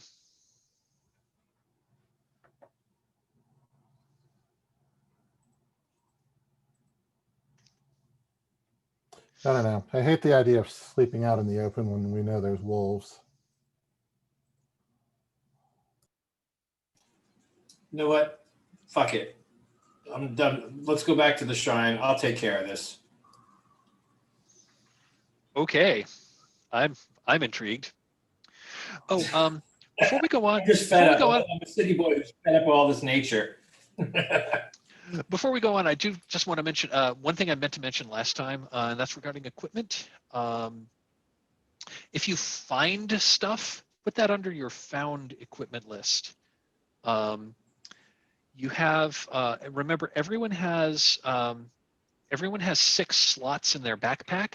3 are filled, 3 are open, and if there's a if you want to, you can always take time to like root around in your backpack to to look to see what you got, and you can basically have anything that's on any of the you can have something that's anything from any of the drop down lists. You can just say you've had it all along, and now it's become relevant. Also, if you want something that's not on the drop down list, but seems more or less along the same lines, that would also be fine. So that's just one way that you can. But then once you've picked that slot, that's the piece of equipment that you've got. And if you find stuff that you want to use, that should go under found equipment, so that doesn't mess up your backpack economy. So. Orlin, I did move your 10-foot pole into your found equipment because you just kind of cut that from a sapling.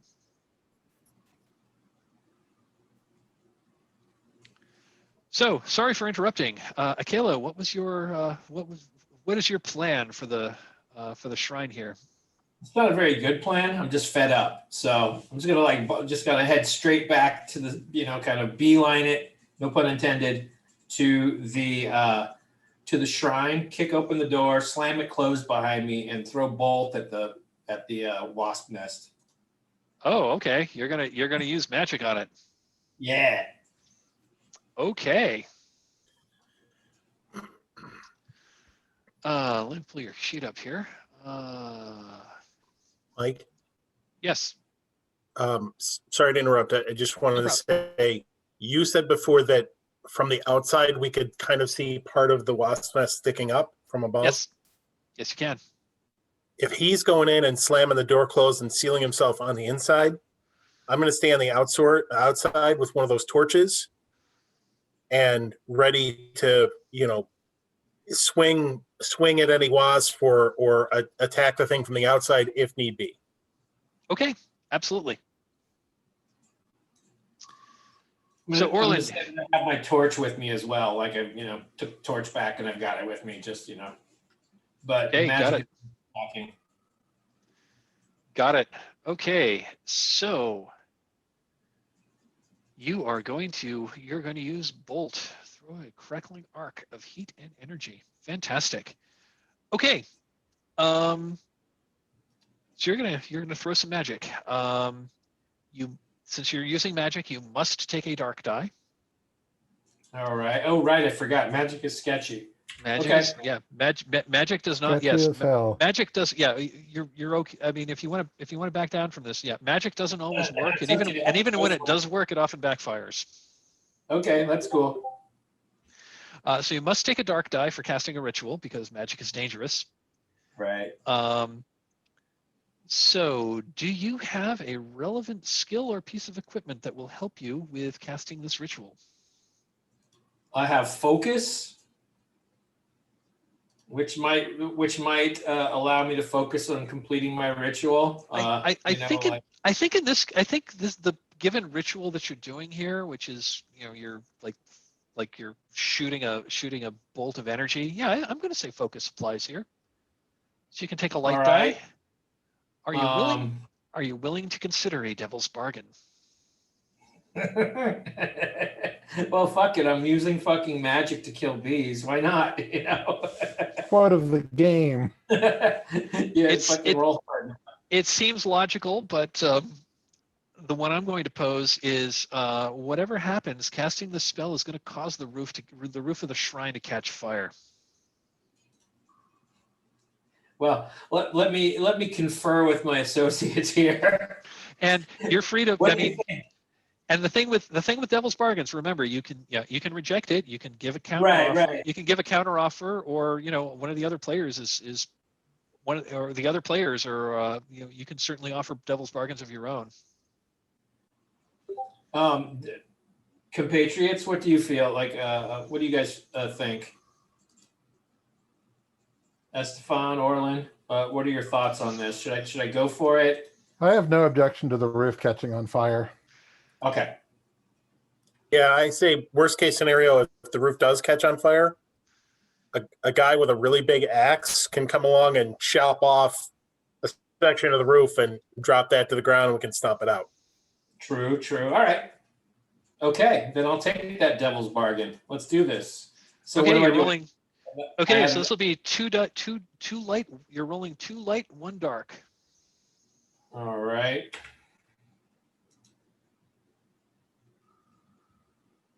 Okay. Did I blow up? Well, okay. So the good news is the spell goes off without a hitch. It does exactly what you intended to do. So why don't you tell us why don't you tell us how this? So first of all, the spell goes off perfectly. Why don't you tell us what casting this spell looks like and what happens with the spell? All right. So Estefan and Orlin are sort of surprised by the fact that I've become extremely proactive and I'm obviously having something of a tantrum, being like a fancier type, or imagining myself a fancier type member of the gentry.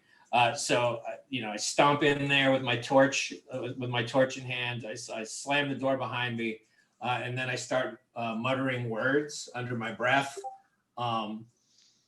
And I don't know if Orlin can see, but see into the the hole in the roof.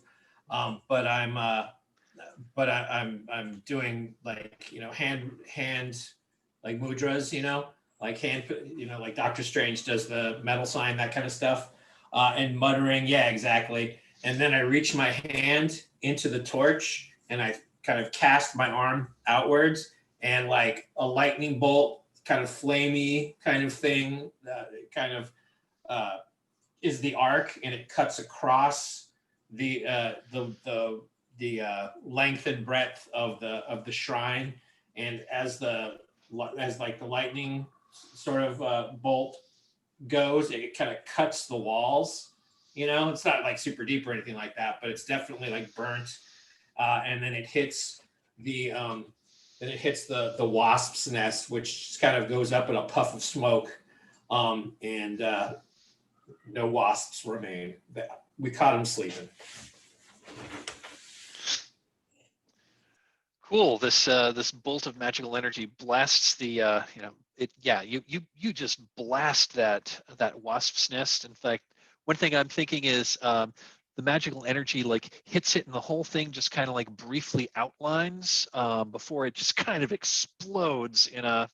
I mean, I'm imagining that it's like outlined in like outlined in like blue light, where you could like that old like 1970s sci-fi effect where it's got like tracer lines that are traced around the edges, and then it it turns red and it just kind of explodes, and a bunch of the bees kind of like fly off, but they're all on fire, and they but they're all on fire and they burn up before they get to the ground. But the problem is with this explosion, it does catch the roof on fire, and the thatch that it was around it starts to burn.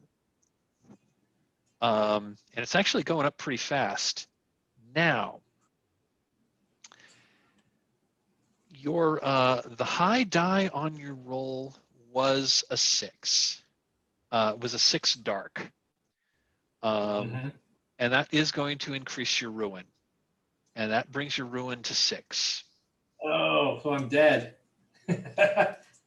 So, I mean, I think so. Yeah, this is gonna take your character. So this act is going to take this character out of the game. As much as I hate to say it. That's cool. So I'm thinking that it was the magic that you cast that is Akela's undoing. So do you want to tell us like how this magic bolt or its after effects cause Akela's undoing? Like how does that do Akela in? Well, I think that it does the arc, right? It does the arc where it travels around the room, cutting the walls. It zooms in, it lands on the what do you call it? On the beehive, and it does, as we talked about, it flashes red and it explodes.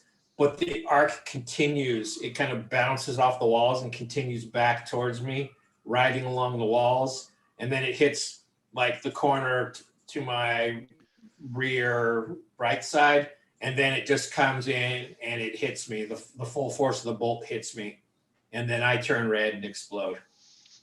Can I add something to that? Yeah. You remember that last game session we picked up a poltergeist? Oh, because yeah. of a spell that he had? Oh, I forgot about that. As the final arcs back onto Akela, and his body begins tracing with those same tracer lines, the lines spread, and standing like almost just over his shoulder is the outline of a ghostly spirit. It's got its hand on him and like a ghoulish grin on its face, and it whispers into his ear, "At last, you are mine." And the bolt explodes, and he just tears like your soul right from your body. That is an excellent ending. I love that. Quite a bit. Well done. I love that. That's fantastic. Well, Abe, I'm sorry that I'm sorry that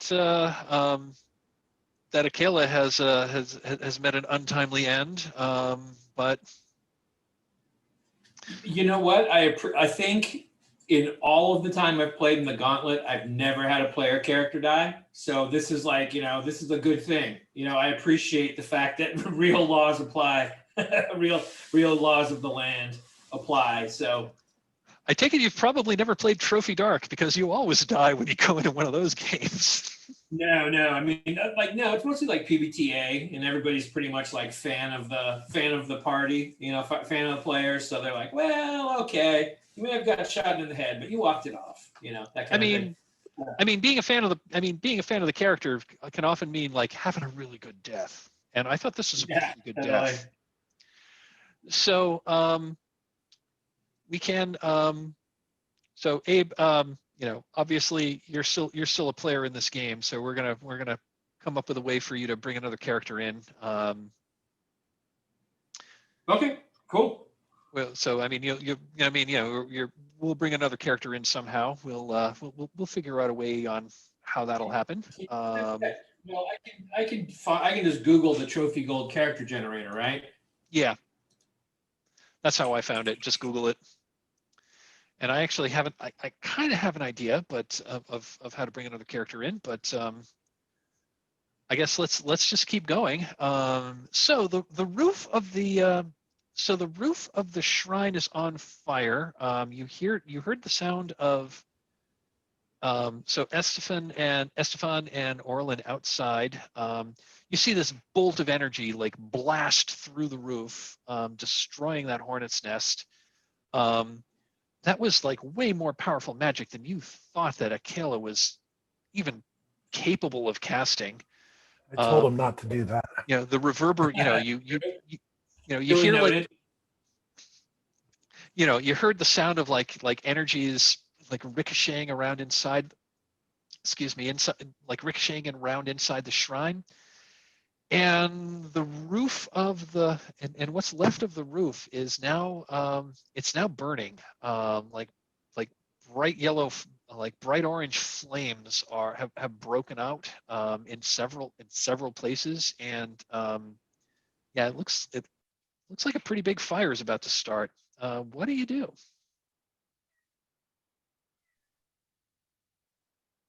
By the sisters, the entire shrine is going up. At the very least, we should try to save the place. We've got to. If for no other reason than to not call down curses upon ourselves. Quickly, let us get the thatch off. Perhaps we can dump it into the tall grass and put it out there. Sure, or maybe the road where there's less flammable things. But yeah, pulling the thatch off is exactly right. Okay, fantastic. That's clearly going to be a risk roll.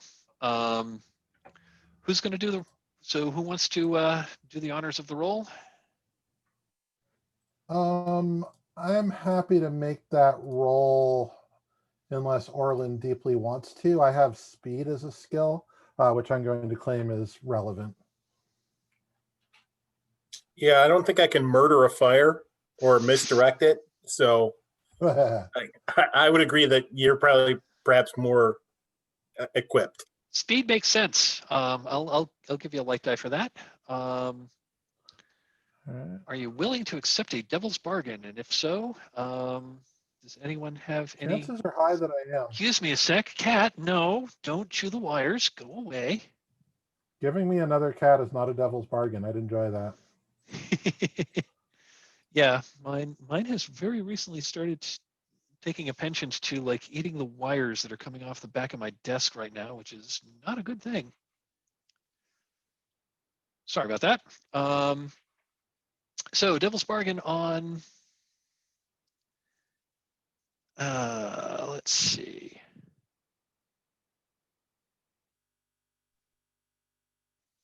Well, one could, so how are you going to, so I guess before we get that far, how are you going about getting the thatch off?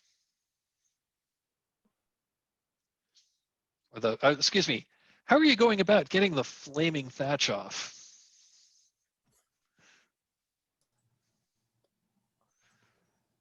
I'm using my sword. My hands are still wrapped from getting burned earlier, so I've actually got a little bit of protection there. But yeah, I'm just sort of swiping it off, right? Like I'm trying to sweep it off. I'm not being super delicate about it. Got it. So you're trying. So basically, you're trying to knock. Basically, you're trying to knock the roof like off of the. You're trying to Yep. knock. You're trying to knock it off. Like So preferably so the it falls. non-burning bits. Okay, Like I'm assuming the fire is sort of spreading fairly rapidly, right? But if I it start where is. it's not burning, get that off first. At least I'm limiting the amount of flame. Okay, so you're trying to like pull the non-burning pieces of the thatch off, and you're like kind of Yeah. like throwing it outside outside the walls Yep. of the shrine. Okay. Yep. Okay. Here is a devil's bargain. Regardless of what happens, you throw a chunk of the burning thatch into kind of like the dry brush here, and you start a brush fire.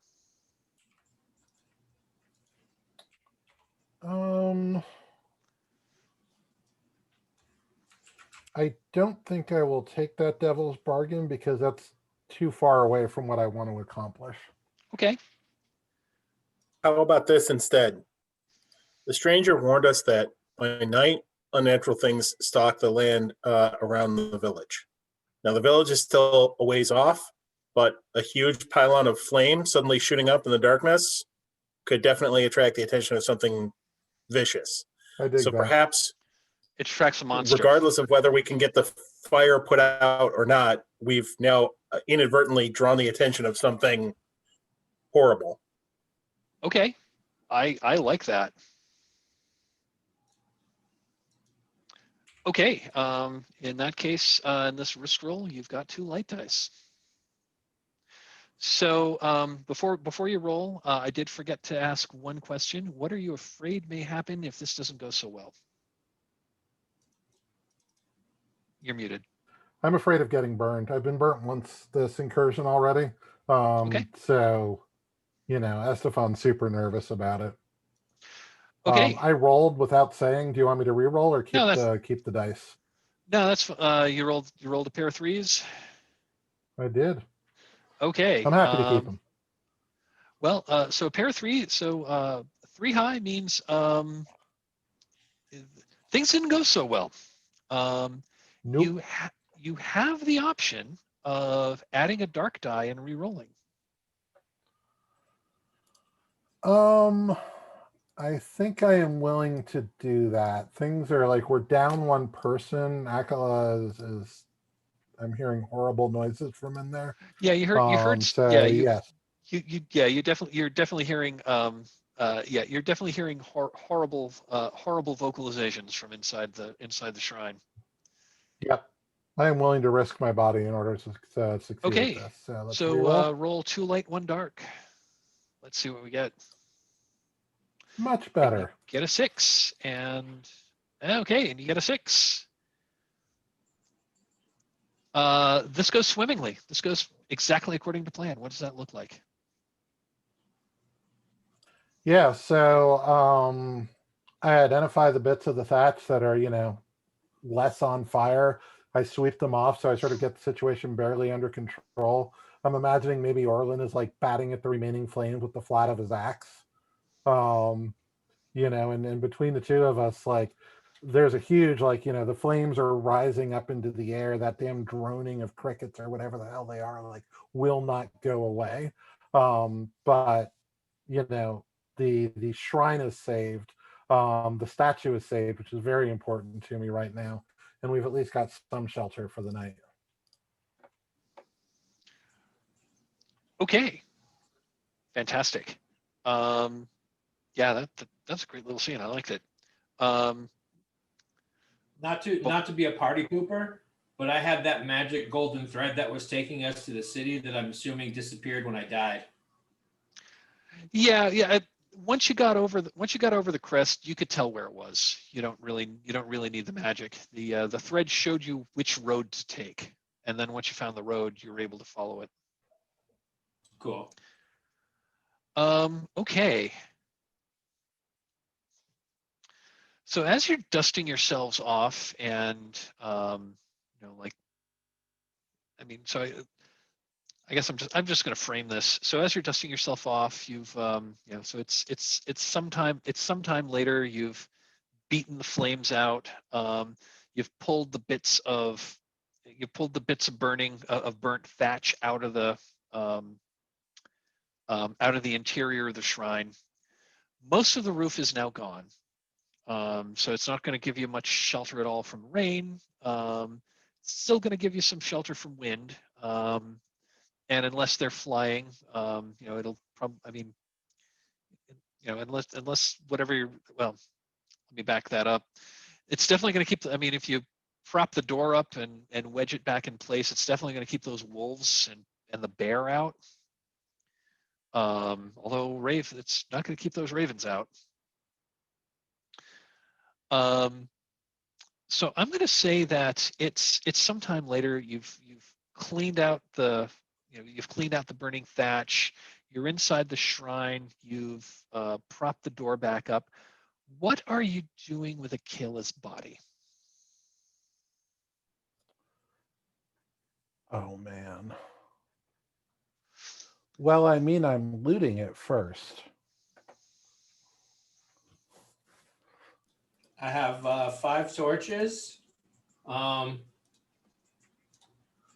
see, what else do I have? Fake gold, a pickaxe, a shield, a sword, and a ball. Throwing it aside, keeping the torches. This is very disappointing. And there's a shield, a sword, and a maul. Yeah, none of that's interesting.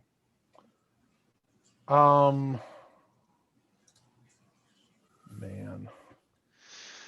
Well, I will say that the sword and the maul, you could grab that. You could put those into found equipment because those would be worth 1 gold each were you to sell them back in town. Then yes, that's awesome. I'm glad I could die in service of my compatriots, paying off their debts. We are too, man. See, I told you were going to find the money to pay me for being a bodyguard. I think I will take the maul and I will offer the sword to Orlin. I will gladly take the sword. Okay, go ahead and each add that respective piece of equipment to your found equipment. Yep. And it's still limited to 6 slots total. You can have up to 6 pieces of found equipment. Okay. In addition to the 6 things in your backpack. Awesome. And it's okay to say, hey, I have such and such in the backpack as long as it makes sense. Correct. Can I have a tarp? Like oilcloth, basically, nothing so fancy as a tent. You can absolutely have an oilcloth. Let me just, that might even be on the list. I didn't see it, but either way. Yeah, it's not there, but you can go ahead and just type in oilcloth as a piece of equipment. Okay, Estefan's going to get a little bit weird here. So, and Orlin should feel free to interrupt any of this, but Estefan's going to take the body, drag it out, find like sort of the biggest clump of corn he can find, and he's going to go about burying the body with this sort of muttered under his voice prayer to the sisters that they find nutrient in the person who didn't respect their shrine.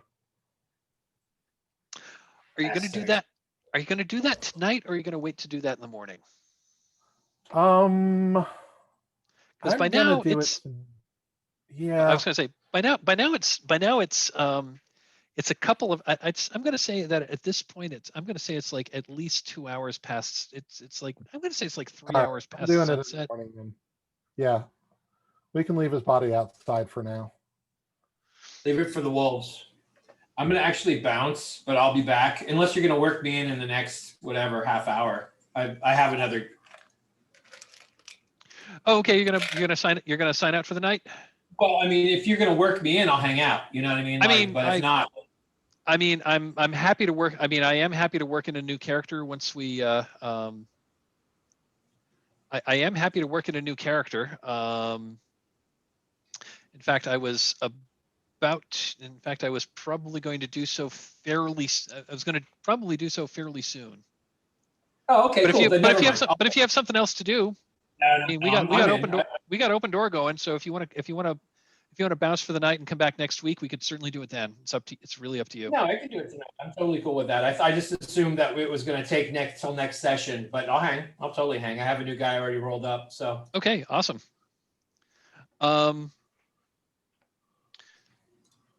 So now that I was trying to think how I want to do this to try to bring you in.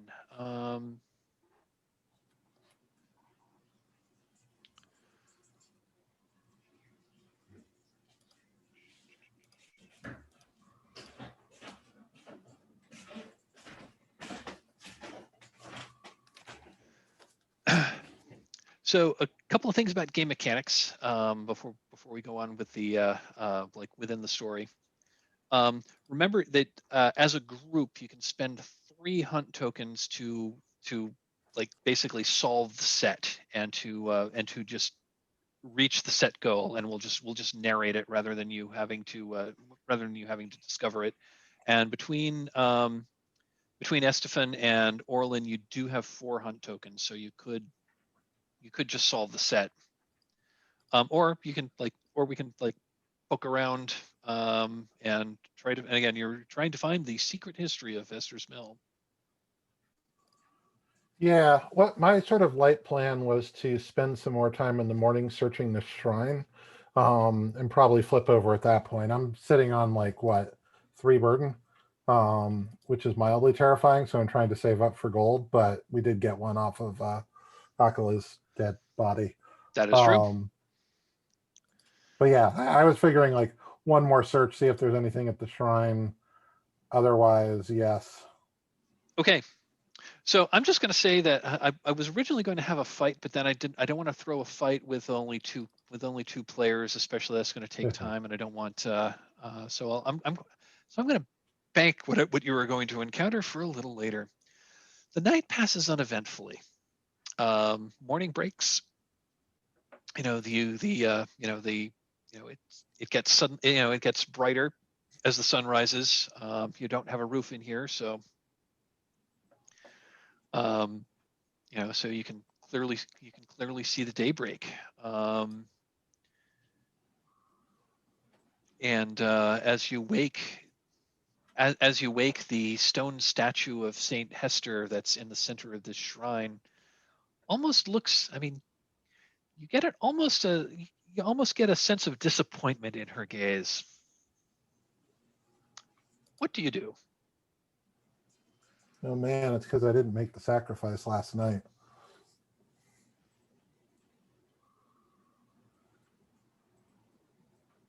What kind of sacrifice should we make? I mean, I think we should give her Akala's body. Stuff grows well in dead bodies. I would second that. Maybe Mike, I'm going to take Akala's shield. And you remember Estefan said he was going to bury the corpse near the corn. When he picks out a spot, I'm going to use the shield to actually dig out a grave. And then as we lay the body out, I'm going to bury him with his shield. There's a pickaxe. I have a pickaxe in my. Oh, you have a pickaxe. Oh, nice. That's right. Use that. We can use that too. Save the shield and a weapon for my next guy because he doesn't have any. Okay, I'll save. I was going to say, or you claim that, or you could hang on to the shield as a as a piece of armor. We haven't had a fight yet, so armor hasn't come up, but armor is really useful. Basically, if you take it when you're in combat and you take a hit, you can choose to tell us how the armor absorbs the blow, so you don't take the hit. And a hit in combat is a ruin point. Does one hit equal 1 ruined piece of armor? One hit equals 1 ruin, or you can strike a piece of armor and avoid taking the ruin. Gotcha.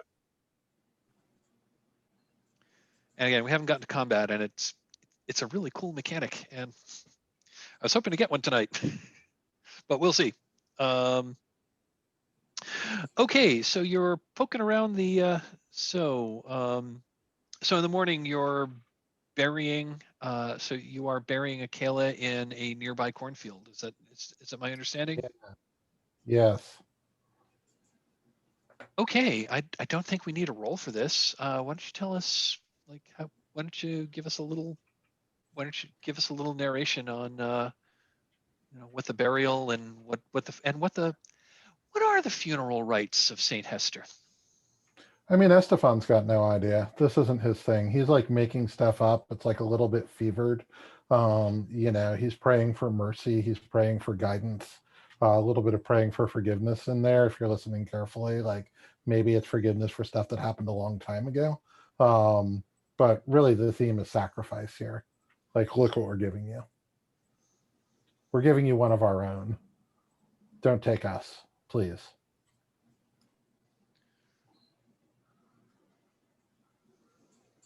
Meanwhile, Orlin, using the only funeral rites he knows how, he's going to take a bit of dirt, rub it together in his hands, kneel, lower his gaze, take out a weapon, and begin praising the many combat feats, the magic and such that he witnessed Akela use. Almost as if paying homage to a fallen warrior or a gladiator. I love it. How long do you think this little ceremony is going to take? 10, 15 minutes. Okay. How long does it take to bury your cat? When it's away. Yeah. How deep? Yeah. How deep a hole are you digging? That's probably going to be the time limiting. That's probably going to be the Not thing that that takes the most deep. time. We're not going like 6 feet here or anything. Yeah, sorry. So the whole digging will take a little while, right? But it's like enough so that we can cover them up. I don't want them to be too far from the roots, but I don't want to disturb the roots too much. Okay. So you're burying him in a shallow grave. Got it. Oh yeah. Hey, this is the Dark Ages, man. I'm lucky I got buried at all. If only there were some railroad tracks nearby we could bury him next to. Man, Sure, railroad tracks. I'd be trying to make midnight deals. Shallow grave by the railroad tracks. Are you doing okay? So yeah, that was so that was the ceremony. Are you doing anything else in the shrine?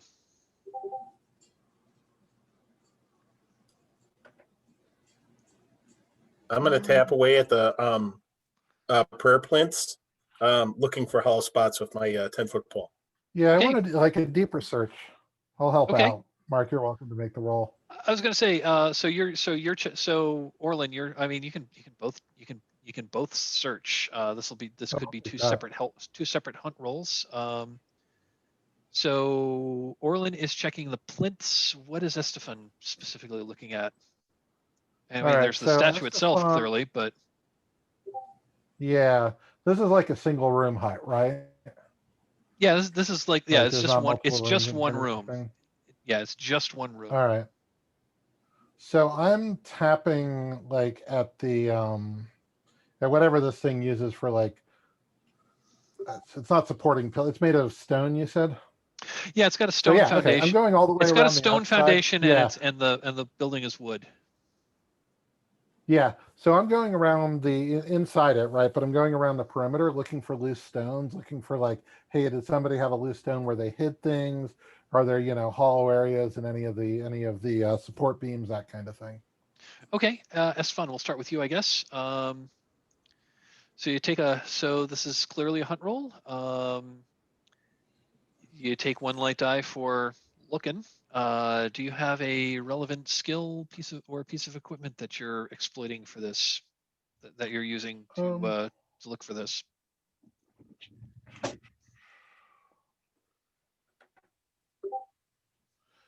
Trying to decide if I think vigilance is really appropriate here or not. Tracking feels more relevant. Sure, I'll right? give you Like tracking. I'm still looking for like human signs of human. Okay, so sure, 2 light dice. I'll give you tracking. So yeah, go ahead and roll 2 light dice. 1 and a 6. Awesome. Yeah. So on hunt roll, you get a token. You can at any time you can trade. You can at any time you can trade a token for a. You can trade a token for a treasure worth 1 gold. This feels like an interesting place to find a treasure. I'd like to take something, I'd like to have something from this shrine with me when I leave. So sure. Let's trade one of those for a treasure. Okay. So as you're poking around, you do find a. As you're poking around, it's not so much a loose stone, but you hear you like tap a. There's like a hollowness on the wall itself, and when you investigate, there's a like it was made to go flush with the wall, but there's like a little door that swings open, and that looks like that is a place where they used to keep like religious tracts and religious books. It looks like it's a space. It's kind of a it's kind of a it's not very deep, but it's it's like 3 feet long. Like maybe 8 inches tall. There's only one book in there, but it is in really good shape. It is a prayer book to Saint Hester. It's old. It's old. It's in really good shape, and it clearly a book collector would clearly pay a gold for it. Man, I'm taking it. I'm not sure I'm selling it, but I'm taking it. Yeah, mark under the found treasure that it is worth 1 gold if you want to sell it. Will do.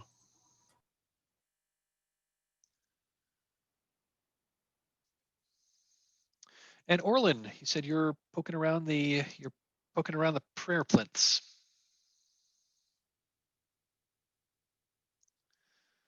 What exactly are you doing there? So Orlin is using his 10-foot pole, looking for similar hollow spots, but also at the same time looking over the actual plinths themselves, looking to see if maybe there is anything laid out on top of them or any obvious writing on them. Now, I was going to say, Mike, that if I manage a third hunt token, I'm using this not to gather a treasure, but to trade in 3 hunt tokens to try and find out more about Hester's Mill. I So I was will kind of hoping happily chip in one. if I somehow succeed, even if it's succeed with a horrible consequence, I'm kind of hoping.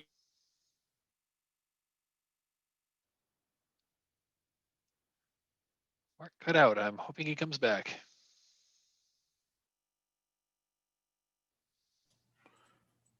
Oh, we lost him. Oh, we lost Mark. There we go. Here. Okay. Oh, he's back. Okay. Mark, I got 1 token. You can. I'll happily chip in 1 token towards that either way. Okay. So that's kind of what I'm shooting for. Is not really treasure, but like perhaps some log about the town or something. Got it. Okay, so you're okay. Well, on a successful hunt token, on a successful hunt roll, generally all you're going to be guaranteed is a token. If you happen to be looking in a place where the module says there's something extra to be found, you'd also get that. Oh, okay. So, so you're checking out the plinths. Cool. So you get a light die for doing that. Are you using a relevant? Do you have any relevant skills or piece of equipment here? Well, the 10-foot pole in order to, keep my distance and tap away. And remember, I sharpened one end of it, so that's maybe right. using the lever end to kind of maybe move the plinth if it moves, or any part of it if it moves. Got it. Okay. Yeah. Yeah. Sure. Take 2 light dice.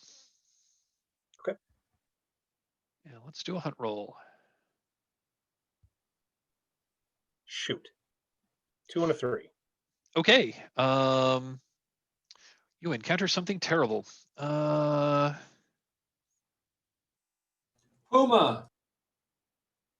It doesn't have to be a Full-grown monster. Bengal tiger jumps out. You find a sign that says beware of the leopard. Ah!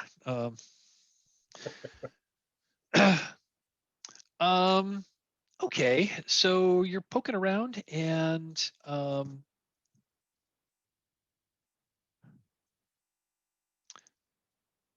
underneath one of the, so like now that you're looking at the at these prayer plinths, you know, you're like, you know, you said you were looking for writing or something. You don't find writing. What you find, well, you kind of do. You two, so on the back, so now that you're examining them, and now that you've got the sunlight streaming in, you see that there have been sigils like painted on the fronts of these prayer plinths. They're not the kind of sigils that would normally be associated with Hester's with Saint Hester. It's it's something else entirely. And now that you're looking at it closely, that's not paint. It's blood, dried blood. And it almost looks like someone had like cut their thumb and was using the blood from their thumb to draw these arcane sigils on these prayer plinths. That's the something Call out terrible. to Estefan. I'll call out to Estefan and point them out, and then clearly read how at the base of one of the plinths, wait, and some of the blood, it looks like it forms words. Let me see if I can read it out loud. It seems to say Good idea. explosive and that's take one ruin. Yeah, no. So did you say you wanted to trade in 3 tokens to solve the set? I'll trade in my 2 if Bryant, if you're gonna add in 1. I will happily chip in 1 for that. You bet. Okay. Okay. So so go ahead and mark that. Awesome. So as you're poking around the shrine, in the base of the statue of Saint Hester itself, you find a hollow, and you find a catch, and it opens up to reveal a like underneath the underneath the plinth, there's a trap door in the floor. So you can kind of like open up the base of the plinth. There's a trap door in there. You open up the trap door, and there's a ladder going down into darkness.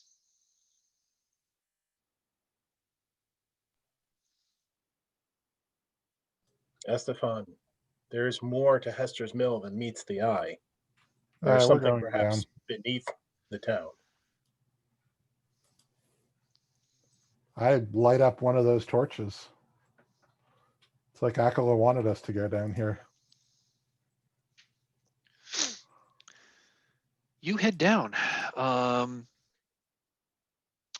So the ladder goes down about 10 feet into a basement area. The walls of this area are painted with scenes in red. Might not be. It doesn't look so much like blood, but it's actually a little redder than dried blood would be. But there are scenes painted on the walls like monochrome. That it's a combination of scenes with it's a combination of scenes with some narration underneath it, and you will get to that. You'll get to that in a moment. So that's painted on all of the walls. At one end of the room is a small statue. It's not of Saint Hester. It's a small statue of a crow. The crow is wearing a crown and is wielding a scepter.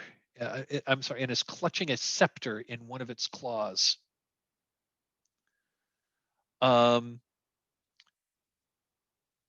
around the like all around this statue, and this statue is not very big. It's just sitting on the floor. It's only about 6 inches tall. There are candles that are set in a circle around this statue.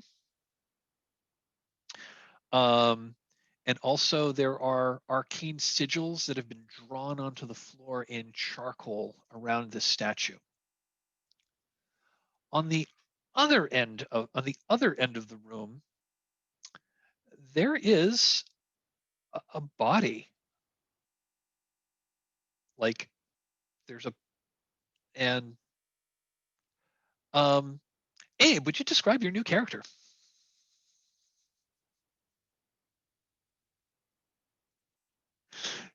Your character is basically your character is essentially in a is essentially in a magical is essentially in like magical stasis, is lying on the floor. But as soon as one of the other characters are going to interact with them, your character's gonna wake up.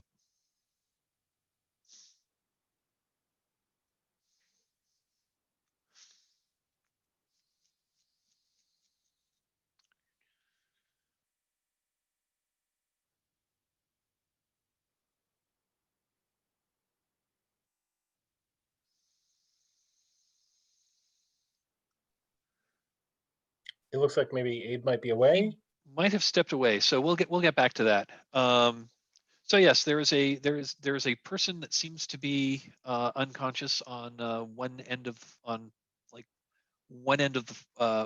room. On the other end, there's this small statue of a crow wearing a crown, clutching a scepter. There's a ring of candles around it and arcane sigils on the floor. And there is painting and writing on all of the walls. I can just give you the secret history because it's all laid out for you. It's all laid out for you right here. Sweet. So,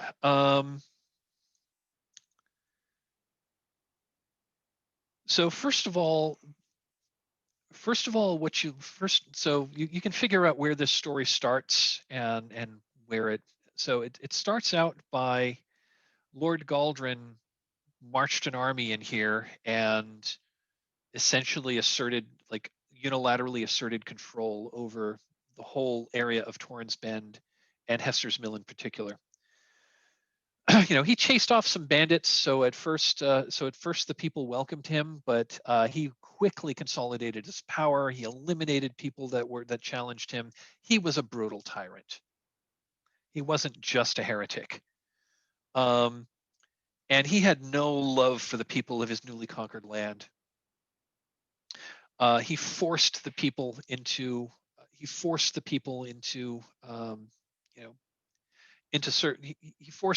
servitude by enacting incredibly heavy taxes.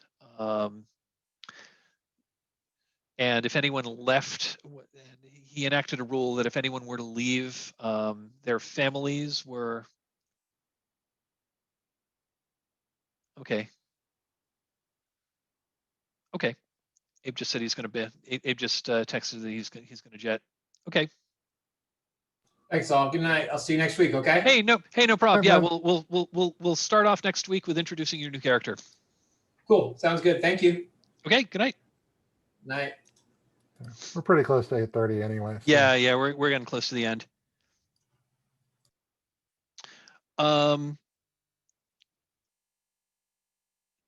So the people of Hester's Mill, dedicated as they were to Saint Hester, were given special attention by Lord Galdrin, and he was particularly brutal toward them.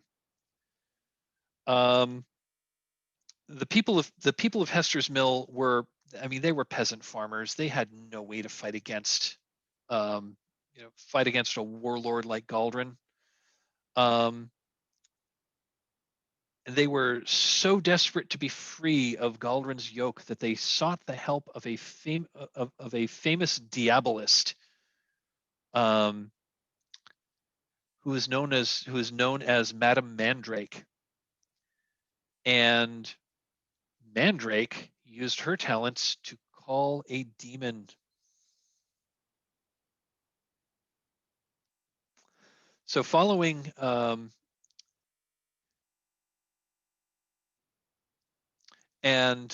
they called a demon, and they sought the counsel of a demon named Malefest to do something to rid themselves for the people to rid themselves of Lord Galdrin. And following this demon's following the demon's instructions, they captured a soldier. They sacrificed him beneath a specially prepared millstone, and then drank the slurry of blood and bone that was produced from the mill.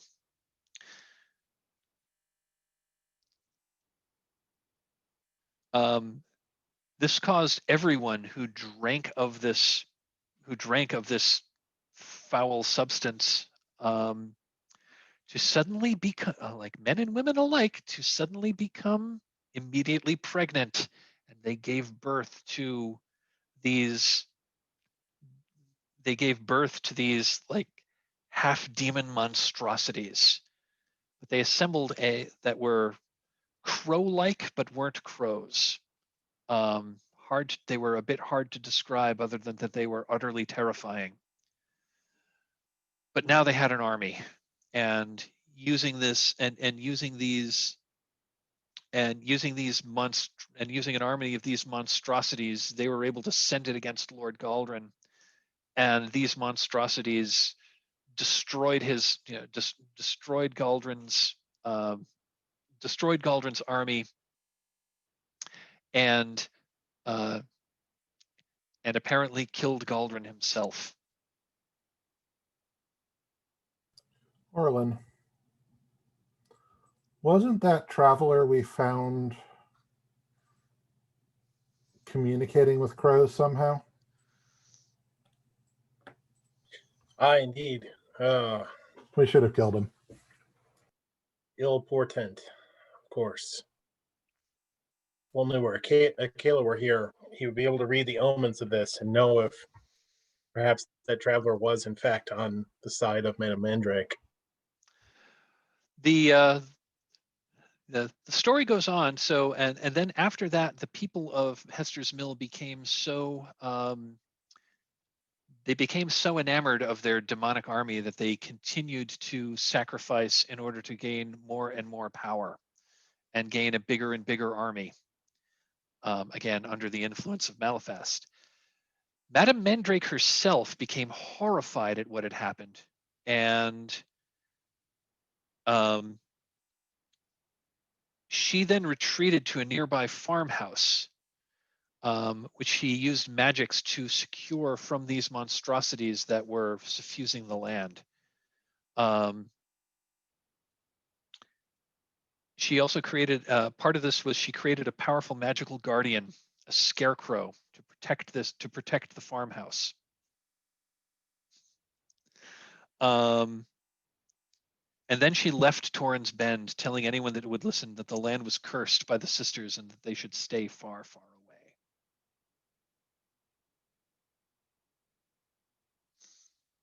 Yeah, corn crow demons. Was this, sorry, just a random farmhouse or a farmhouse that was important in some way? This was a farm. This was one of the nicer farmhouses that was in town. She basically commandeered it, used her magics to protect it from Malifast and its demons, and created a magical scarecrow construct that would protect this farmhouse from the depravity of the demons and the demonic offspring that apparently still lurk this area. Yeah. So that is the information that you get from taking an hour or so to like read the inscriptions that were on the walls here. Two things. One, a question from me, Mark, as the player, and one is Orlin talking to Estefan. So that the question to my GM is this: are there any in the narration or the pictograms? Are there any instances of a large tree with a single branch parallel to the ground, or any significance of a great tree in the story? Give me just a moment. Yeah, in the story, it does say that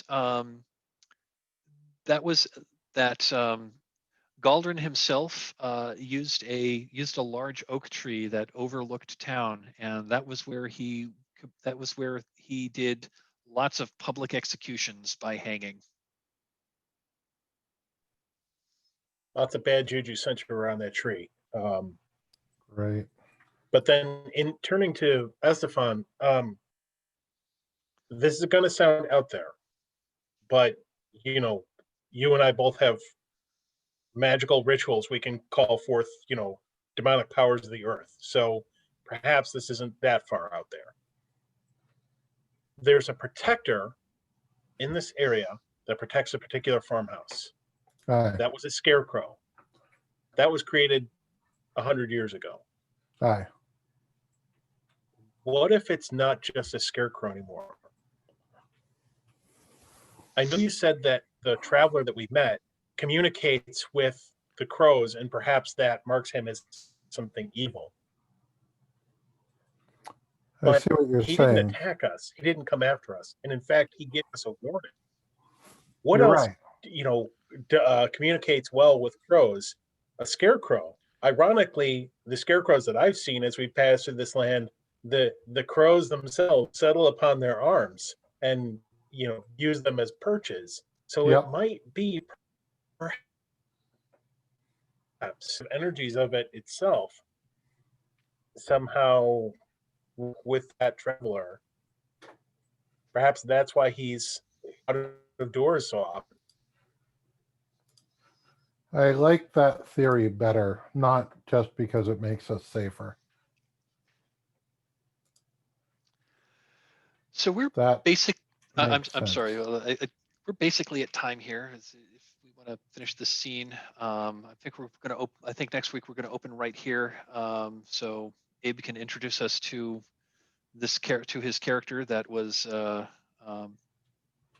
was under some kind of like magical stasis here. Anything else we want to do here before we break?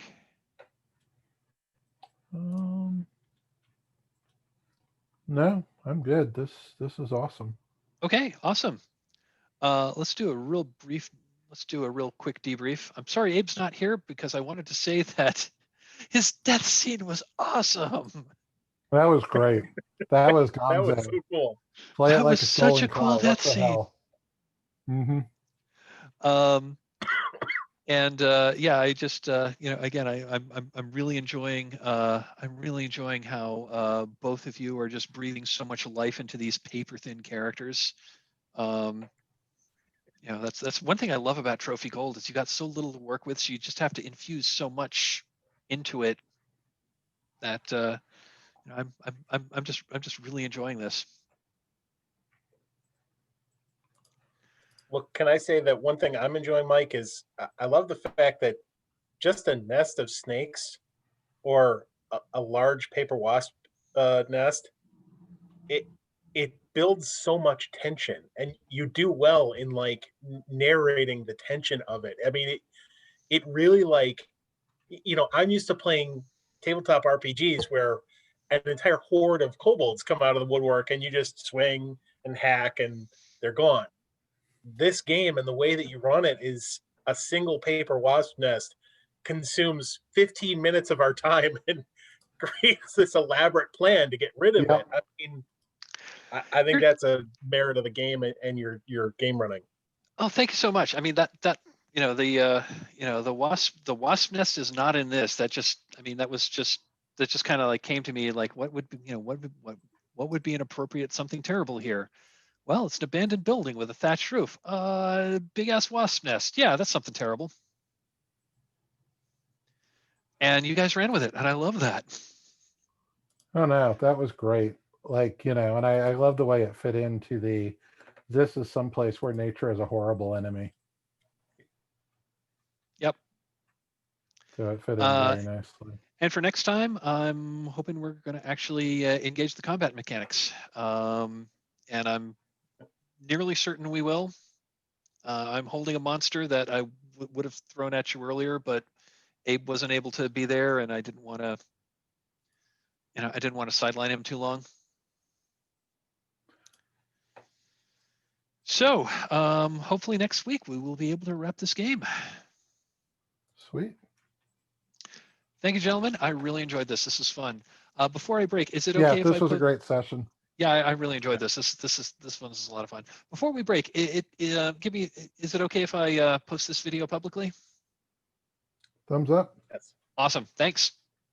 Thank you, gentlemen. All right. I'll have a great week, and I'll see you next week. See you next week. See you guys.